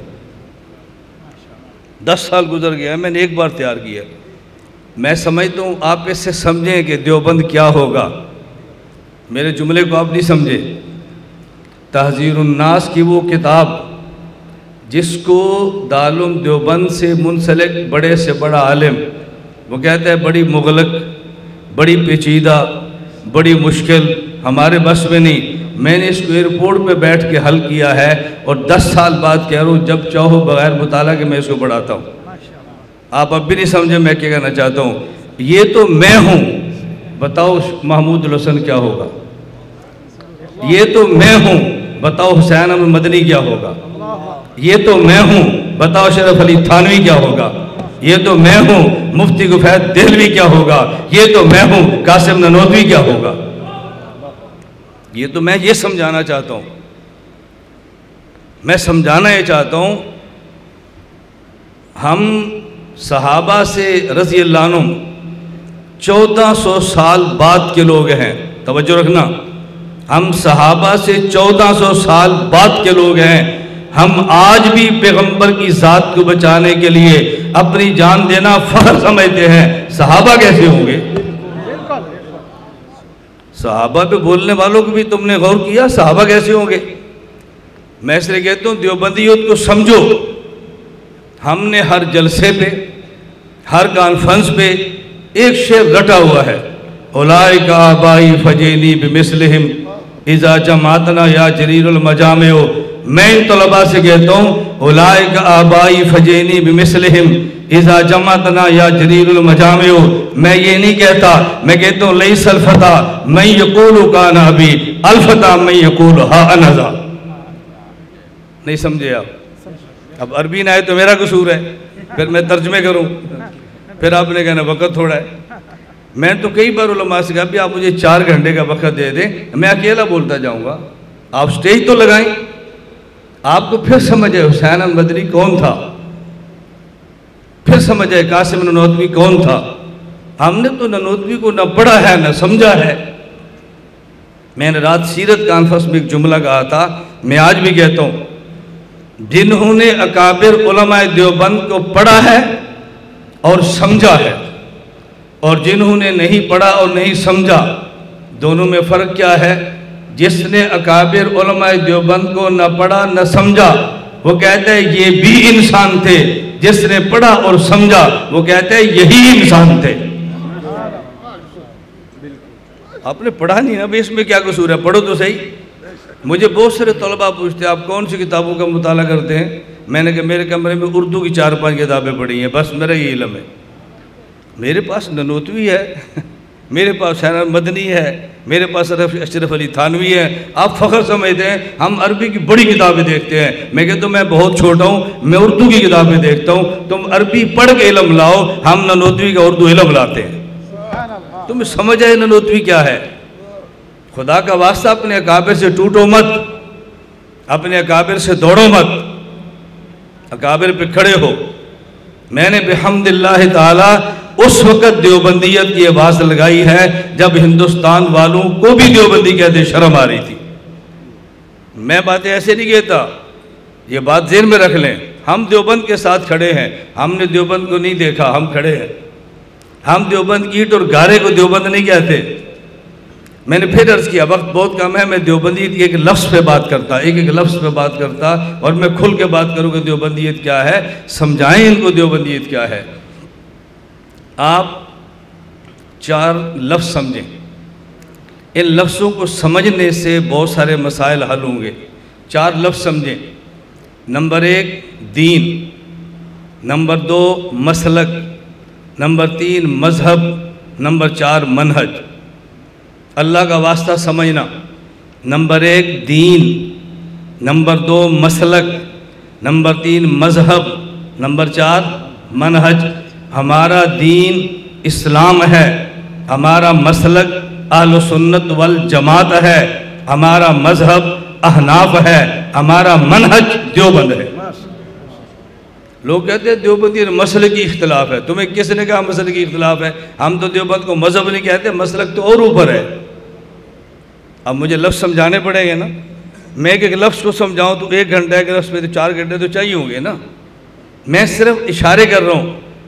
दीन बोलिए, याद करें ना, याद करें। मैं अपने बयान को जज्बात की राह में बह नहीं देता। बेहम्दुलिल्लाह मेरे बयान की रफ्तार इतनी है कि आपके कान मेरे बयान का साथ नहीं देंगे, लेकिन तब जब ज़रूरत तो हो ना, ज़रूरत हो तो हम अपनी खिताबत दिखाएं ना। बिला ज़रूरत मैं आपके क्या कान दिखाऊंगा। हमारा दीन इस्लाम है, हमारा मसलक अहल सुन्नत वल जमात है, हमारा मज़हब अहनाफ है, हमारा मनहज देवबंद है। मैं शॉर्टकट कहता हूँ, दीन मनसूसात कतईयात का नाम है, मसलक मनसूसात ज़न्नियात का नाम है, मज़हब इज्तिहादियात का नाम है, और मनहज तरीक़ेकार का नाम है। दीन, फिर सुने, दीन मनसूसात कतईयात का नाम है, मसलक मनसूसात ज़न्नियात का नाम है, मज़हब इज्तिहादियात का नाम है, मनहज तरीक़ाकार पॉलिसी का नाम है। मैं एक कदम और उठा के बात समझाता हूँ। मनसूसात कतईयात दीन, इसके इख्तिलाफ का नाम इस्लाम और कुफर का इख्तिलाफ है। हक और बातिल के इख्तिलाफ को इख्तिलाफ दीन कहते हैं, तकाबुल अदियान कहते हैं। मसलक के इख्तिलाफ को जलालत और हिदायत, सुन्नत और बिदत का इख्तिलाफ कहते हैं।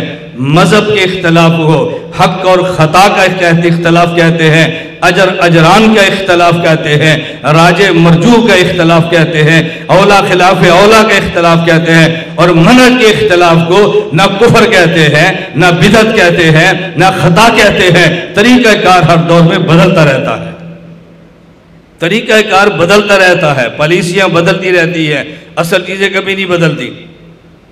फिर समझे ज़रा, हमारा दीन बोलिए इस्लाम है, हमारा मसलक अहल सुन्नत वल जमात है, हमारा मज़हब अहनाफ है, हमारा मनहज देवबंद है। मैं देवबंद के मनहज पे थोड़ी सी बात करूँगा, लेकिन 4 लफ्ज़ और समझ लें, इससे आपको देवबंदियत समझ आएगी। 4 लफ्ज़ और समझ लें। नंबर 1 तकमील दीन, नंबर 2 तमकीन दीन, नंबर 3 तदवीन दीन, नंबर 4 ततहीर दीन।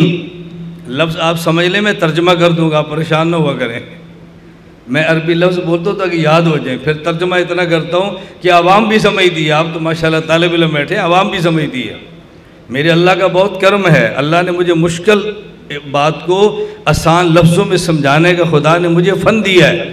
ये मेरे अल्लाह का करम है। अम्मा बनेमत रब्बिका फहद्दिस, मैं कोई फ़ख्र गुरूर की बात नहीं करता भाई, हर बंदे का मलका होता है। मैं तो इल्म के दावे थोड़ा कर रहा हूँ, मैं आलिम हूँ, मैं तो नहीं कह रहा, मैं तो समझाने की बातें कर रहा हूँ। तवज्जो रखें, 4 लफ्ज़ याद रखें। नंबर 1 तकमील दीन, नंबर 2 तमकीन दीन, मक्कन युमक्किनु तमकीनन, नंबर 3 तदवीन दीन, नंबर 4 ततहीर दीन। तमकीन दीन, नंबर 1 तकमील दीन, ये दौर नबुव्वत है। नंबर 2 तमकीन दीन, ये दौर सहाबा है। नंबर 3 तदवीर दीन, ये दौर अइम्मा मुज्तहिदीन है। नंबर 4 तदहीर दीन, ये दौर देवबंद है। नंबर 1 याद करो, इसको सबक समझो, बयान ना समझो। मैं तो अवामी इज्तिमात में बयान करूँ तो मैं कहता हूँ बयान ना समझो, सबक समझो। अगर आपने इसको सबक समझ लिया तो मुझे फ़ायदा क्या होगा? मैं आपके फ़ायदे की बात नहीं करता। उहदरत उनफुसुशुह, इंसान लालची है ना, मैं भी लालची हूँ। आप इसको सबक समझेंगे तो मुझे फ़ायदा क्या होगा? मुझे 1 घंटे के बयान से कितने शागिर्द मिल जाएंगे, मेरा फ़ायदा होगा ना। आप सबक नहीं समझेंगे, मैं 10 घंटे भी बयान करूँगा तो आपने कहा ना खतीब साहब ने तकरीर की है, मौलाना साहब ने बयान किया है। और अगर आपने इसको सबक समझा तो आपने कहना उस्ताद जी ने बयान किया है। फिर जब उस्ताद जी कहेंगे बैठ जाओ, क्या कर रहे हो, निकल जाओ, आपने खुशी से बात कबूल की भी उस्ताद जी कह रहे हैं तो मेरा फ़ायदा होगा या नहीं? मुझे बने बनाए बांग्लादेश में बंदे मिल जाए तो मुझे और क्या चाहिए? सबक समझो। नंबर 1 तकमील दीन, नंबर 2 तमकीन दीन, नंबर 3 तदवीन दीन, नंबर 4 तदही समझना। पहला दौर तकमील दीन है। अल यौम अकमलतु लकुम दीनकुम, अल्लाह के नबी ने दीन को कामिल मुकम्मल फरमा दिया है। दूसरा दौर तमकीन दीन है।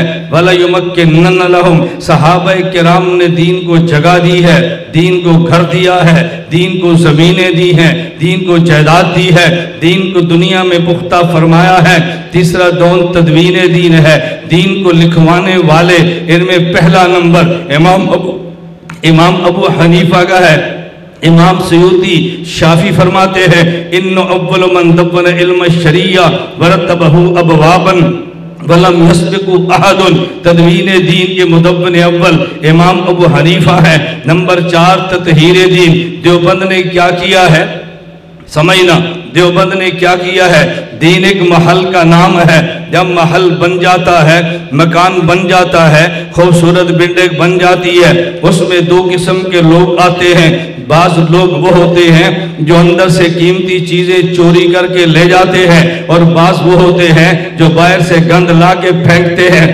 क्योंकि महल बनाने वाला नजर नहीं आ रहा, महल बनाने वाला मौजूद नहीं है। हमारे दीन को मुकम्मल हमारे पैगंबर पाक ने किया है सल्लल्लाहु अलैहि वसल्लम। वो दीन का महल बनाने के बाद दुनिया से तशरीफ ले गए हैं। अब महल नजर आता है, कोई आता है चोर, इस महल से कीमती चीज को निकालता है। कोई आता है गंदा, वो इस महल में गंद को फैलता फेंकता है। हम देवबंद वाले, हम दीन के ठेकेदार नहीं हैं, हम दीन के चौकीदार हैं। चौकीदार 2 काम करता है।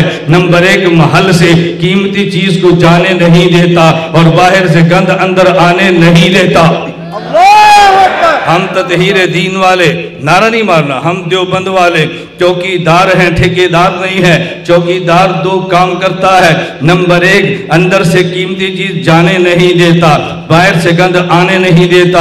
आप कहोगे आप क्या कहना चाहते हैं? मैं ये कहना चाहता हूँ दुनिया में फितने 2 किस्म के हैं। एक फितना वो है जो दीन में कमी करता है, इसे इल्हाद कहते हैं। एक फितना वो है जो दीन में इजाफे करता है, इसे बिदआत कहते हैं। कोई इल्हाद के नाम पे दीन से चोरियां करता है। चोरी क्या की है? कभी उसने डाका मारा, हुजूर आखिरी नबी नहीं है, किसी ने डाका मारा, नबी मासूम नहीं है, किसी ने डाका मारा, नबी कब्र में जिंदा नहीं है, किसी ने डाका मारा, सहाबा महफूज नहीं है, किसी ने डाका मारा, सहाबा महफूज नहीं है, सहाबा हुज्जत नहीं है। हम सहाबा की बात को मानते नहीं। इस महल में डाके डालने वाले आए, किसी ने चोरी, किसी ने कोशिश की अंदर से खत्म नबुव्वत को चुरा ले, किसी ने चाहा हयातुन नबी को चुरा ले, किसी ने चाहा इस्मत नबुव्वत को चुरा ले, किसी ने चाहा हुज्जियत हदीस को चुरा ले, किसी ने चाहा हिफाजत सहाबा को चुरा ले। और कई आए जो गंद वाले थे, उनने बाहर से गंद अंदर फेंका, बिदआत के नाम पे फेंका। बिदआत हर इलाके की कई है, आप इसको अच्छी तरह समझ सकते हैं। तो 2 किस्म के डाकू आए। एक वो थे जिनने पैगंबर के दीन में कमी करने की कोशिश की, इल्हाद वाले हैं। किसी ने गंद बाहर नहर से डालने की कोशिश की। जो बिदआत वाले हैं, जो बंद वाले ठेकेदार नहीं, चौकीदार बन के खड़े हो गए। ये इल्हाद के नाम पे दीन के अंदर से चोरी होने नहीं देते, बिदआत के नाम पे गंद अंदर आने नहीं देते। जो काम नारा नहीं, आप मेरी बात सुने, कभी सबक में भी नारे लगते हैं, भाई सबक हो रहा है, कभी सबक में नारे लगते हैं। हाँ, सबक में कभी उस्ताद जोश में भी पढ़ा लेता है। हमने सबक पढ़ा, कभी उस्ताद जोश में आ जाता है, तो आप समझे भी जोश ये अंदर आ गया। बस नारे के लिए 15 नवंबर कॉन्फ्रेंस आ रही है 15 नवंबर इंशाअल्लाह सुम्मा इंशाअल्लाह। आप हमें 15 नवंबर को बोलने का मौका दें और आप नारे लगाएं। आप देखें खत्म में दलाइल होते क्या हैं। हम कादियानियत के दलाइल को जूते की नोक पे उड़ाना दें, हमें देवबंद का बेटा ना कहना। नारे का मौका होता है, जब नारे का मौका, याद रखना, एक होती है इल्मी गुफ्तगू, एक होती है तहरीकी गुफ्तगू। इल्मी गुफ्तगू को तवज्जो से सुनो, लिखो, नोट करो। तहरीकी गुफ्तगू में अपना जोश दिखाओ, नारे मारो, मैदान पे निकलो। और ये फैसला मैंने नहीं करना, मेरी आदत है, मैंने नहीं करना, ये इन्होंने करना है। बांग्लादेश की क़यादत मैं नहीं हूँ, ये है, इन्होंने फैसला करना है, हमने कारकुन बन के लड़ना है। बस आज पूरे पाकिस्तान में मेरे आप जलसे देख रहे हैं, मैं अपने देवबंदी हर स्टेज पे जाता हूँ, मैं कहता हूँ भी मैं कारकुन बनकर आया हूँ, कायद बनकर नहीं आया। फैसले आपने करने हैं, हम वकील हैं, केस हमने लड़ना है। हम केस लड़ेंगे भाई, कितना लड़ना है, जितना चाहो उतना लड़ा लो। और ये बात भी ज़हन में रख लें, मैं वकील सस्ता नहीं हूँ, फ्री हूँ। आप समझ रहे हैं, मैं वकील सस्ता नहीं हूँ बल्कि वकील फ्री हूँ। मैंने अपने मेज़बानों से कह रखा है, किसी भी जलसे पर लेकर जाओ, किसी जलसे वाले से पैसा नहीं मांगना। मैं सबके सामने ऐलान कर रहा हूँ, बस किसी जलसे वाले से पैसा नहीं मांगना। कोई टका दे तो न दे, तो जो चाहे मर्जी, चाहे दे न दे, खाना खिलाए न खिलाए, छोड़ दे, हमें सिर्फ बयान करने का मौका दे, हमारे बयान पर पाबंदी न लगाएं। बस हमें कभी देवबंद का स्टेज है, तुम देवबंदियत को बयान करो। मैं बात समेटता हूँ, तवज्जो रखना। मैं साथ अपनी घड़ी भी देखता हूँ, मेरी आदत है, मैं पूछता हूँ भाई कितने बजे शुरू करूँ, किस उन्वान पे करूँ, कितनी देर करूँ, कितने बजे शुरू करूँ, वो भी आज ख़त्म हो गया, और किस उन्वान पे करूँ, वो भी ख़त्म हो गया, कितने बजे ख़त्म करूँ, वो भी ख़त्म हो गया। तो कसूर तो मेरा नहीं है, मुझे रात मौजू और बताया, रास्ते में और बताया, अभी कान में और बताया, तो बताओ 3 मौजू को मैं कैसे छेड़ना शुरू करूँगा। मैं बात समेटता हूँ, तवज्जो रखने। देवबंदियत को समझें, देवबंदियत तहीर दीन का नाम है, और हमारे दीन में बुनियाद जो शख्सियात हैं, हम 2 चीज़ों का कायल हैं। नंबर 1 नज़रियात, नंबर 2 शख्सियात। हम नज़रियात को भी दीन समझते हैं और बाद शख्सियात को भी दीन समझते हैं। शख्सियात में पहला नंबर अम्बिया का है और आखिरी पैगंबर हज़रत ख़ातमुल अम्बिया सल्लल्लाहु अलैहि वसल्लम का है। शख्सियात में दूसरा नंबर सहाबाए किराम अहले बैत का है। इसलिए ज़हन बना ले हमारा नबी के बारे में अक़ीदा क्या है, ज़हन बना ले हमारा सहाबी के बारे में अक़ीदा क्या है। अक़ायद को समझने के लिए नबी की तारीफ समझ ले, अक़ायद को समझने के लिए सहाबी की तारीफ समझ ले, कभी उलझने पैदा नहीं आएंगी। अगर कोई आपसे पूछे नबी किसे कहते हैं, आप कह रहे हैं नबी उसको कहते हैं जिसकी तारीफ में 4 लफ्ज हो। नंबर 1 नबी इंसान होता है, मबूस अनिल खता होता है, मबूस मिनल्लाह होता है, मासूम अनिल खता होता है, मफरूज़ुल इत्तिबा होता है। नबी किसे कहते हैं, 4 लफ्ज़ नशीन फरमा लें। नबी किसे कहते हैं, नबी इंसान होता है, नबी मबूस मिनल्लाह होता है, नबी मासूम अनिल खता होता है, नबी मफरूज़ुल इत्तिबा होता है। सहाबी किसे कहते हैं, नंबर 1 वो मोमिन होता है। মঞ্চে উপস্থিত রয়েছেন দেশের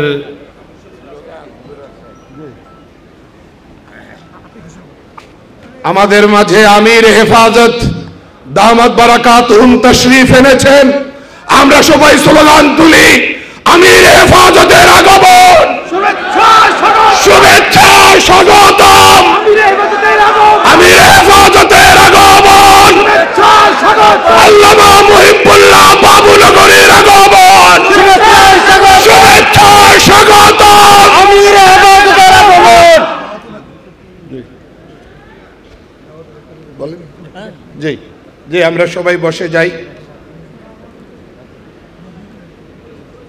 আমাদের কান্ডারি, আমাদের মুরব্বী, আমাদের রাহবার, আমাদের মুক্তাদা পেশওয়া, হেফাজতে ইসলাম বাংলাদেশের মতো এই শহীদি কাফেলার সম্মানিত আমির আল্লামা মুহিবুল্লাহ বাবুনগরী দামাত বারাকাতুহুম, যাকে দেখলে আমরা হুশ ফিরে পাই, চেতনা ফিরে পাই, কাজের দিশা পাই, তিনি মঞ্চে এসেছেন। আমরা আল্লাহ তাআলার শুকরিয়া আদায় করছি, বলুন আলহামদুলিল্লাহ। মঞ্চে উপস্থিত রয়েছেন দেশের শীর্ষ মাশায়েখে আযম, উলামায়ে কেরাম, সাথী ও বন্ধুগণ, সাংবাদিক বন্ধুগণ। কথা একেবারেই কম, সময় নেই। আমাদের পাকিস্তান থেকে আগত বরেণ্য মেহমান মুতাকাল্লিমে ইসলাম হযরতুল আল্লাম ইলিয়াস গুম্মন হাফিজাহুল্লাহ গুরুত্বপূর্ণ বক্তব্য রেখেছেন এবং মনে হলো তিনি আমাদেরকে সবক পড়াচ্ছেন। আমরা খুব একাগ্রতার সাথে মনোযোগ দিয়ে শুনেছি। উলামায়ে দেওবন্দকে তিনি চেনাবার চেষ্টা করেছেন।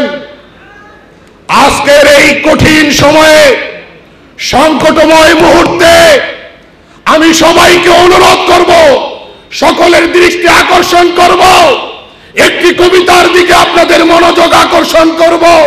তাজা খাহি দাস তঙ্গর দাগহায়ে সিনারা, গায়ে গায়ে বাজ খালি কিসে পারি নারা।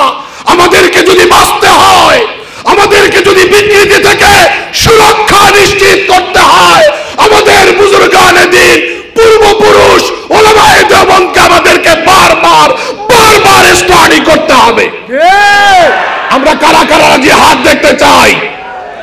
আমাদের ইতিহাস চুরি হচ্ছে, আমাদের গোল্ডেন গ্লোরিয়াস হিস্টোরি চুরি করা হচ্ছে।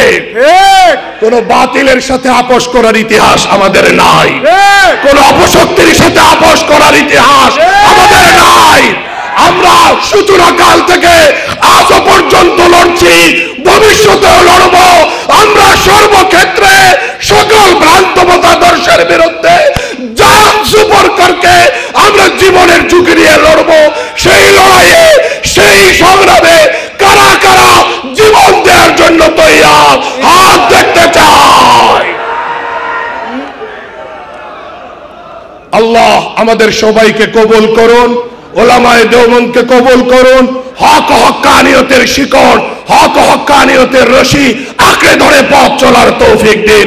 ধন্যবাদ সবাইকে। সম্মানিত উপস্থিতি, এখন আপনাদের একমাত্র নাজাতপ্রাপ্ত দল হবে আল্লাহর হাবিব সাল্লাল্লাহু আলাইহি ওয়াসাল্লাম তাদের পরিচয় দিয়েছেন তিরমিজি শরীফ দ্বিতীয় খণ্ডের 92-93 নম্বর পৃষ্ঠার 2641 নম্বর হাদিসে, মা আনা আলাইহি ওয়া আসহাবি। যারা সাহাবায়ে কেরামের জামাতকে মানে না, তারা আহলে সুন্নাত ওয়াল জামাত হতে পারে না। আহলুস সুন্নাহ ওয়াল জামাত যদি বাস্তব প্রতিনিধি এবং বাস্তব নমুনা এখন বর্তমান কেউ দেখতে চায়, সব ধরনের বাড়াবাড়ি সারাসারি মুক্ত আহলুস সুন্নাহ ওয়াল জামার একমাত্র বাস্তব নমুনা হচ্ছে ওলামায়ে দেওবন্দ। কি বলেন, ঠিক না? কাজে ওলামায়ে দেওবন্দের সাথে আমরা আসি তো, দেওবন্দিয়তকে চিনতে হবে।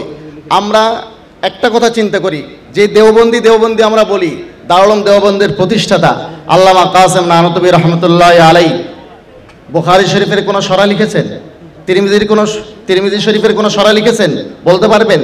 কয় জিলদের সরা লিখেছেন? কোনো সরা লেখেননি, কিন্তু বাতিলের বিরুদ্ধে তিনি কলম ধরেছেন, মোনাজারা করেছেন। কাজেই হযরত মাওলানা ইলিয়াস গুম্মান সাহেব হুজুর দামাত বরকাতুহুল্লাহ আলিয়া যেটা বলেছেন, ওলামায়ে দেওবন্দের বৈশিষ্ট্য হলো তারা যেরকম খারিজি ফিতনার মোকাবেলা করে, আন্দোলনী ফিতনা, ভেতরগত যে ফিতনাগুলো আছে এগুলো সম্পর্কে অসচেতন হয় না। আল্লাহ পাক রব্বুল আলামিন আমাদেরকে বোঝার তৌফিক দেন। ওয়া আখিরু দাওয়ানা আলহামদুলিল্লাহি রাব্বিল আলামিন। আসসালামু আলাইকুম ওয়া রাহমাতুল্লাহি ওয়া বারাকাতুহু। আকাবেরে উলামায়ে দেওবন্দ কি? আমরা জানি ব্রিটিশ সাম্রাজ্যবাদী শক্তি যখন আমাদের স্বাধীনতাকে হরণ করে এই দেশকে ব্রিটিশের ক্রোধ রাজ্যে পরিণত করেছিল, তখন উলামায়ে কেরাম জান কুরবান করে এদেশকে ব্রিটিশ মুক্ত করেছেন। উলামায়ে দেওবন্দ কারা? যারা আমাদের ঈমানকে হরণ করার চক্রান্ত করে যে কোনো বাতিল মতবাদ তাদের দাঁত ভাঙার জবাব দেওয়ার জন্য উলামায়ে কেরাম জান মাল কুরবান করেন। সুতরাং আগামী দিনে যত বাতিল ফিরকা এদেশে মাথা চাড়া দিয়ে উঠবে, সমস্ত বাতিলের মোকাবেলায় উলামায়ে কেরাম যত সময়ে ভূমিকা পালন করেছেন সামনেও করবেন ইনশাআল্লাহ। আল্লাহ আমাদেরকে তৌফিক দান করুন। কিছু জিনিস আছে আসল, কিছু আছে নকল। যেরকম সব জায়গায় আসল আর নকলে ভর্তি, দিন ইসলামের মধ্যে একটা আসল আছে আর একটা নকল। তাই নবীর মাঝেও কি করেছে ইংরেজরা, নকল নবী সৃষ্টি করেছে। আগামী 15 তারিখ ঐতিহাসিক সৌহার্দ্য উদ্যানে মধুপুরের পীর সাহেবের নেতৃত্বে আন্তর্জাতিক খতম মহাসম্মেলন অনুষ্ঠিত হবে নকল নবীর প্রতিরোধের জন্য। কারা কারা প্রস্তুত আছেন জান মাল দিয়ে আগামী 15 তারিখের মহাসম্মেলনে সফল করবেন? সকলে হাত তুলে জানান। ধন্যবাদ। এমনকি মানুষ পছন্দ করে বিধায় তাদের পক্ষ থেকে কিছু কথা শুনতে চায়। তাই আমরা বিভিন্নভাবে কথাবার্তা বলেছি। দারুল দেওবন্দকে আমরা যখন চিন্তা ভাবনা করব, দেওবন্দের আকাবিরিনদের চিন্তাধারা হলো তারা কোনোদিন বাতিলের সাথে আপোষ করে নাই, তারা কোনোদিন না হককে হক বলে সাব্যস্ত করেনি। এই জন্য দারুল দেওবন্দের আকাবিরিনদের সেই মাসলাককে সামনে রেখে আমরা কে বা কারা আমাদেরকে হাতছানি দিচ্ছে আমরা সেটার দিকে তাকাবো না। আমরা দেখব মা আনা আলাইহি ওয়া আসহাবি, রাসূল করিম সাল্লাল্লাহু আলাইহি সাল্লামের যে কথা ছিল, নাজাত প্রাপ্ত দল হবে শুধু একমাত্র আমার দল, যেটাকে সত্যিকারভাবে আহলুস সুন্নাহ ওয়াল জামাত হিসাবে আখ্যায়িত করা হয়েছে। যদি আহলুস সুন্নাহ ওয়াল জামাতের খারিজ হইয়া কোনো ব্যক্তি আমাদেরকে আহ্বান করে, আরও কিছু বলে, আমরা কোনো অবস্থাতে তাদেরকে সায় দিব না, আমাদের ম্যান্ডেট তাদের কাছে দিতে আমরা রাজি না। এই অবস্থাটুকু আমরা বুঝে রাখবো সকলেই। বিভিন্ন ব্যক্তির ফেরাকে বাতেলা নাম হিসাবে নামকরণ করা হয়েছে এখানে অনেকের বক্তব্যের মধ্যে, আমি সেই নাম আর করতে চাচ্ছি না। কিন্তু আপনারা সকলেই বুঝবেন এই জাতি ওলামায়ে দেওবন্দ আপনাদেরকে রাহনামাই করতেছেন যে সাহাবায়ে কেরামদের আদর্শের উপরে যারা আছে, আমরা আমাদের ম্যান্ডেট, আমাদের রায় আমরা তাদেরকে দিব, তাদেরকে নিয়ে আমরা দেশ গঠন করব। যেই সমস্ত ভাইয়েরা তাদেরকে সহযোগিতা করার আশ্বাস দিয়েছেন, অনুরোধ করব আমাদের ঈমান আকীদাকে বাঁচাতে হবে। ঈমান আকীদা বাঁচিয়ে তারপরে দেশ এবং রাষ্ট্র। যদি আমার ঈমান আকীদা না বাঁচে আমি আল্লাহ পাকের কাছে মাসউল হয়ে যাব, আল্লাহ পাকের কাছে খালিয়াতে যেতে হবে। সেই জন্যই আপনাদেরকে আজকে ওলামা মাশায়েখ সম্মেলন হিসাবে আহ্বান করা হয়েছে। বিশেষ করে আমাদের আমির হেফাজতকে কষ্ট করে আপনাদের সামনে উপস্থিত করা হয়েছে, যেন এই প্রোগ্রামটা, সেমিনারটা যেন ভারী হয়, সারা জাতি যেন বুঝতে পারে যে ওলামায়ে দেওবন্দ তারা একটা প্ল্যাটফর্মে আসেন এবং তারা যা সিদ্ধান্ত দিবেন সেটি আসলে আমাদের মানা দরকার। এই জন্য আল্লাহ সুবহানাহু ওয়া তাআলা এই জাতিকে হক এবং হক্কানিয়তের পথে টিকে থেকে আগামী দিনে তাদের সিদ্ধান্ত দেবার তৌফিক দান করেন। ওয়া মা আলাইনা ইল্লাল বালাগ। আসসালামু আলাইকুম ওয়া রাহমাতুল্লাহ। সম্মানিত উপস্থিতি, অনুষ্ঠান একেবারেই শেষের দিকে। আমাদের আজকের এই অনুষ্ঠানের সভাপতির বক্তব্যের অংশ হিসেবে আমাদের আজকের এই অনুষ্ঠানের আহ্বায়ক, হেফাজত ইসলাম বাংলাদেশের সংগ্রামী সাংগঠনিক সম্পাদক, দাওয়াতুল ইহসান বাংলাদেশের মহাসচিব হযরত মাওলানা মুফতি বশিরুল্লাহ সাহেব সংগঠনের দাবিগুলো পেশ করবেন।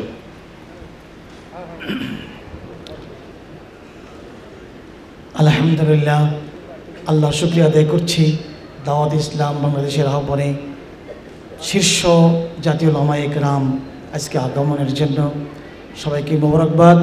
উপস্থিত সুধীমণ্ডলীকে আমার মুসলিমের সঙ্গে আর কৃষক পারিশ্রমিক মিলে একটা ঐক্যজোট করেছে মুসলিম সরকারের মোকাবেলা।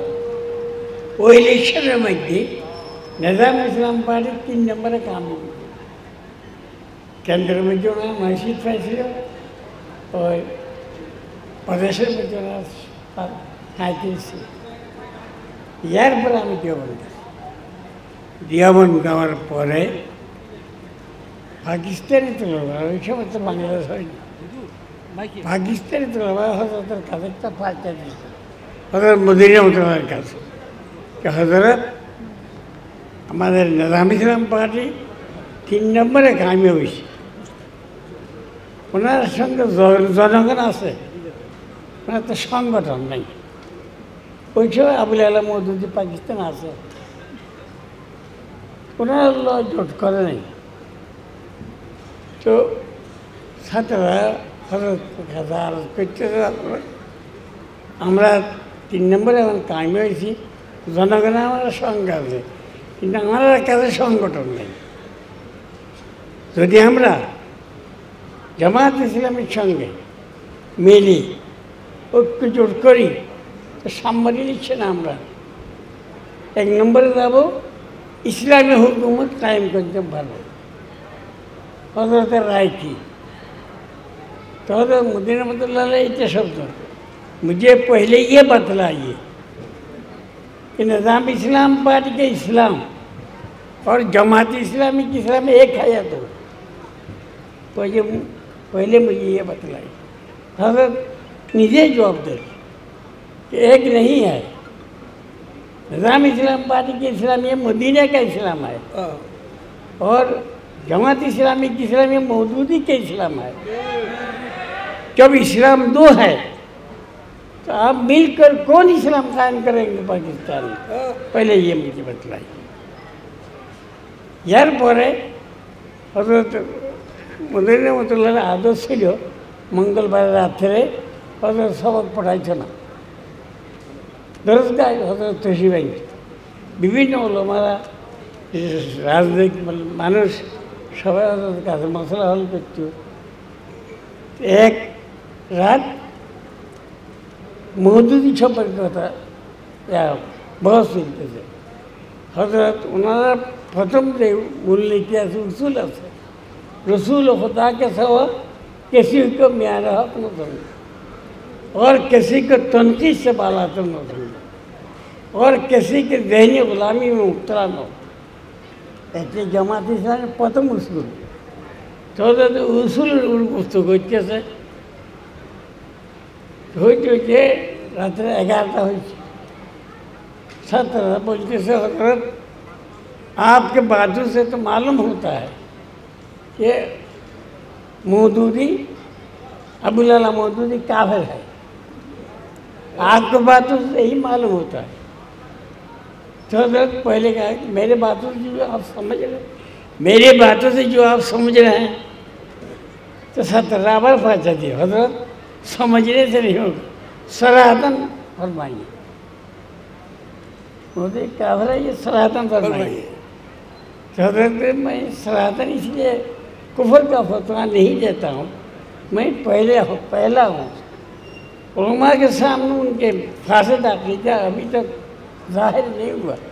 जब उलमा उनके फासद अक़ायदे पर मुत्तला हो और वो फतवा दे कुफर का, उनके साथ मिलकर मैं फतवा दे दूँगा।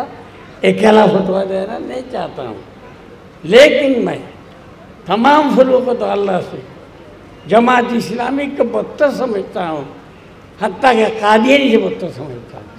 ये हज़रत ने फरमाया कादियानी से उतना नुकसान नहीं हुआ, इसलिए कि मुसलमानों के सामने ये ज़ाहिर है कि उनका नबी जब अलग है तो वो मुसलमान नहीं है, कि मुसलमानों के सामने ज़ाहिर है। मौदूदी इस्लामी ने कहा उनमें भाई इस्लामी जमात में फैल कर हजार मुसलमानों को गैर बेईमान या गैर मुसलमान बना रहा है। इसलिए कादियानी जितना नुकसान नहीं हो रहा दीन का, जमात इस्लामी से इससे बहुत ज़्यादा नुकसान हो रहा। तो वो इस्लाम के पास में बैठ कर इस्लाम का जड़ काट दिया।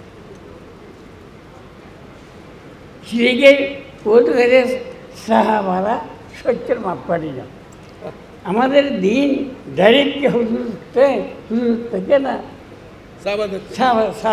साहबादर मध्य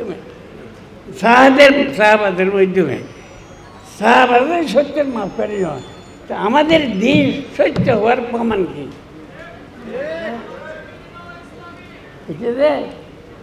জোহরের নামাজ 4 রাকাত ফরজ, এইরকম পড়তে হবে। এটা কোরআনে আছে? কোরআনে ফিরতে নাই। এইটা সাহাবার থেকে আমরা শিখছি। যদি আমাদের তো বলে জোহরের নামাজে 4 রাকাত ফরজ, এটার প্রমাণ কি? আমরা প্রমাণ দিব সাহাবাদের আমল দিয়ে প্রমাণ দিব। যদি সাহাবার মধ্যে যদি না থাকে তাহলে আমার দিনে সত্য হওয়ার কোনো প্রমাণ নাই। এটা এই জন্য হযরত মুদী রহমতুল্লাহ फरमाए कि जमात मौदूदी ये इस्लाम का जड़ काट दिया है।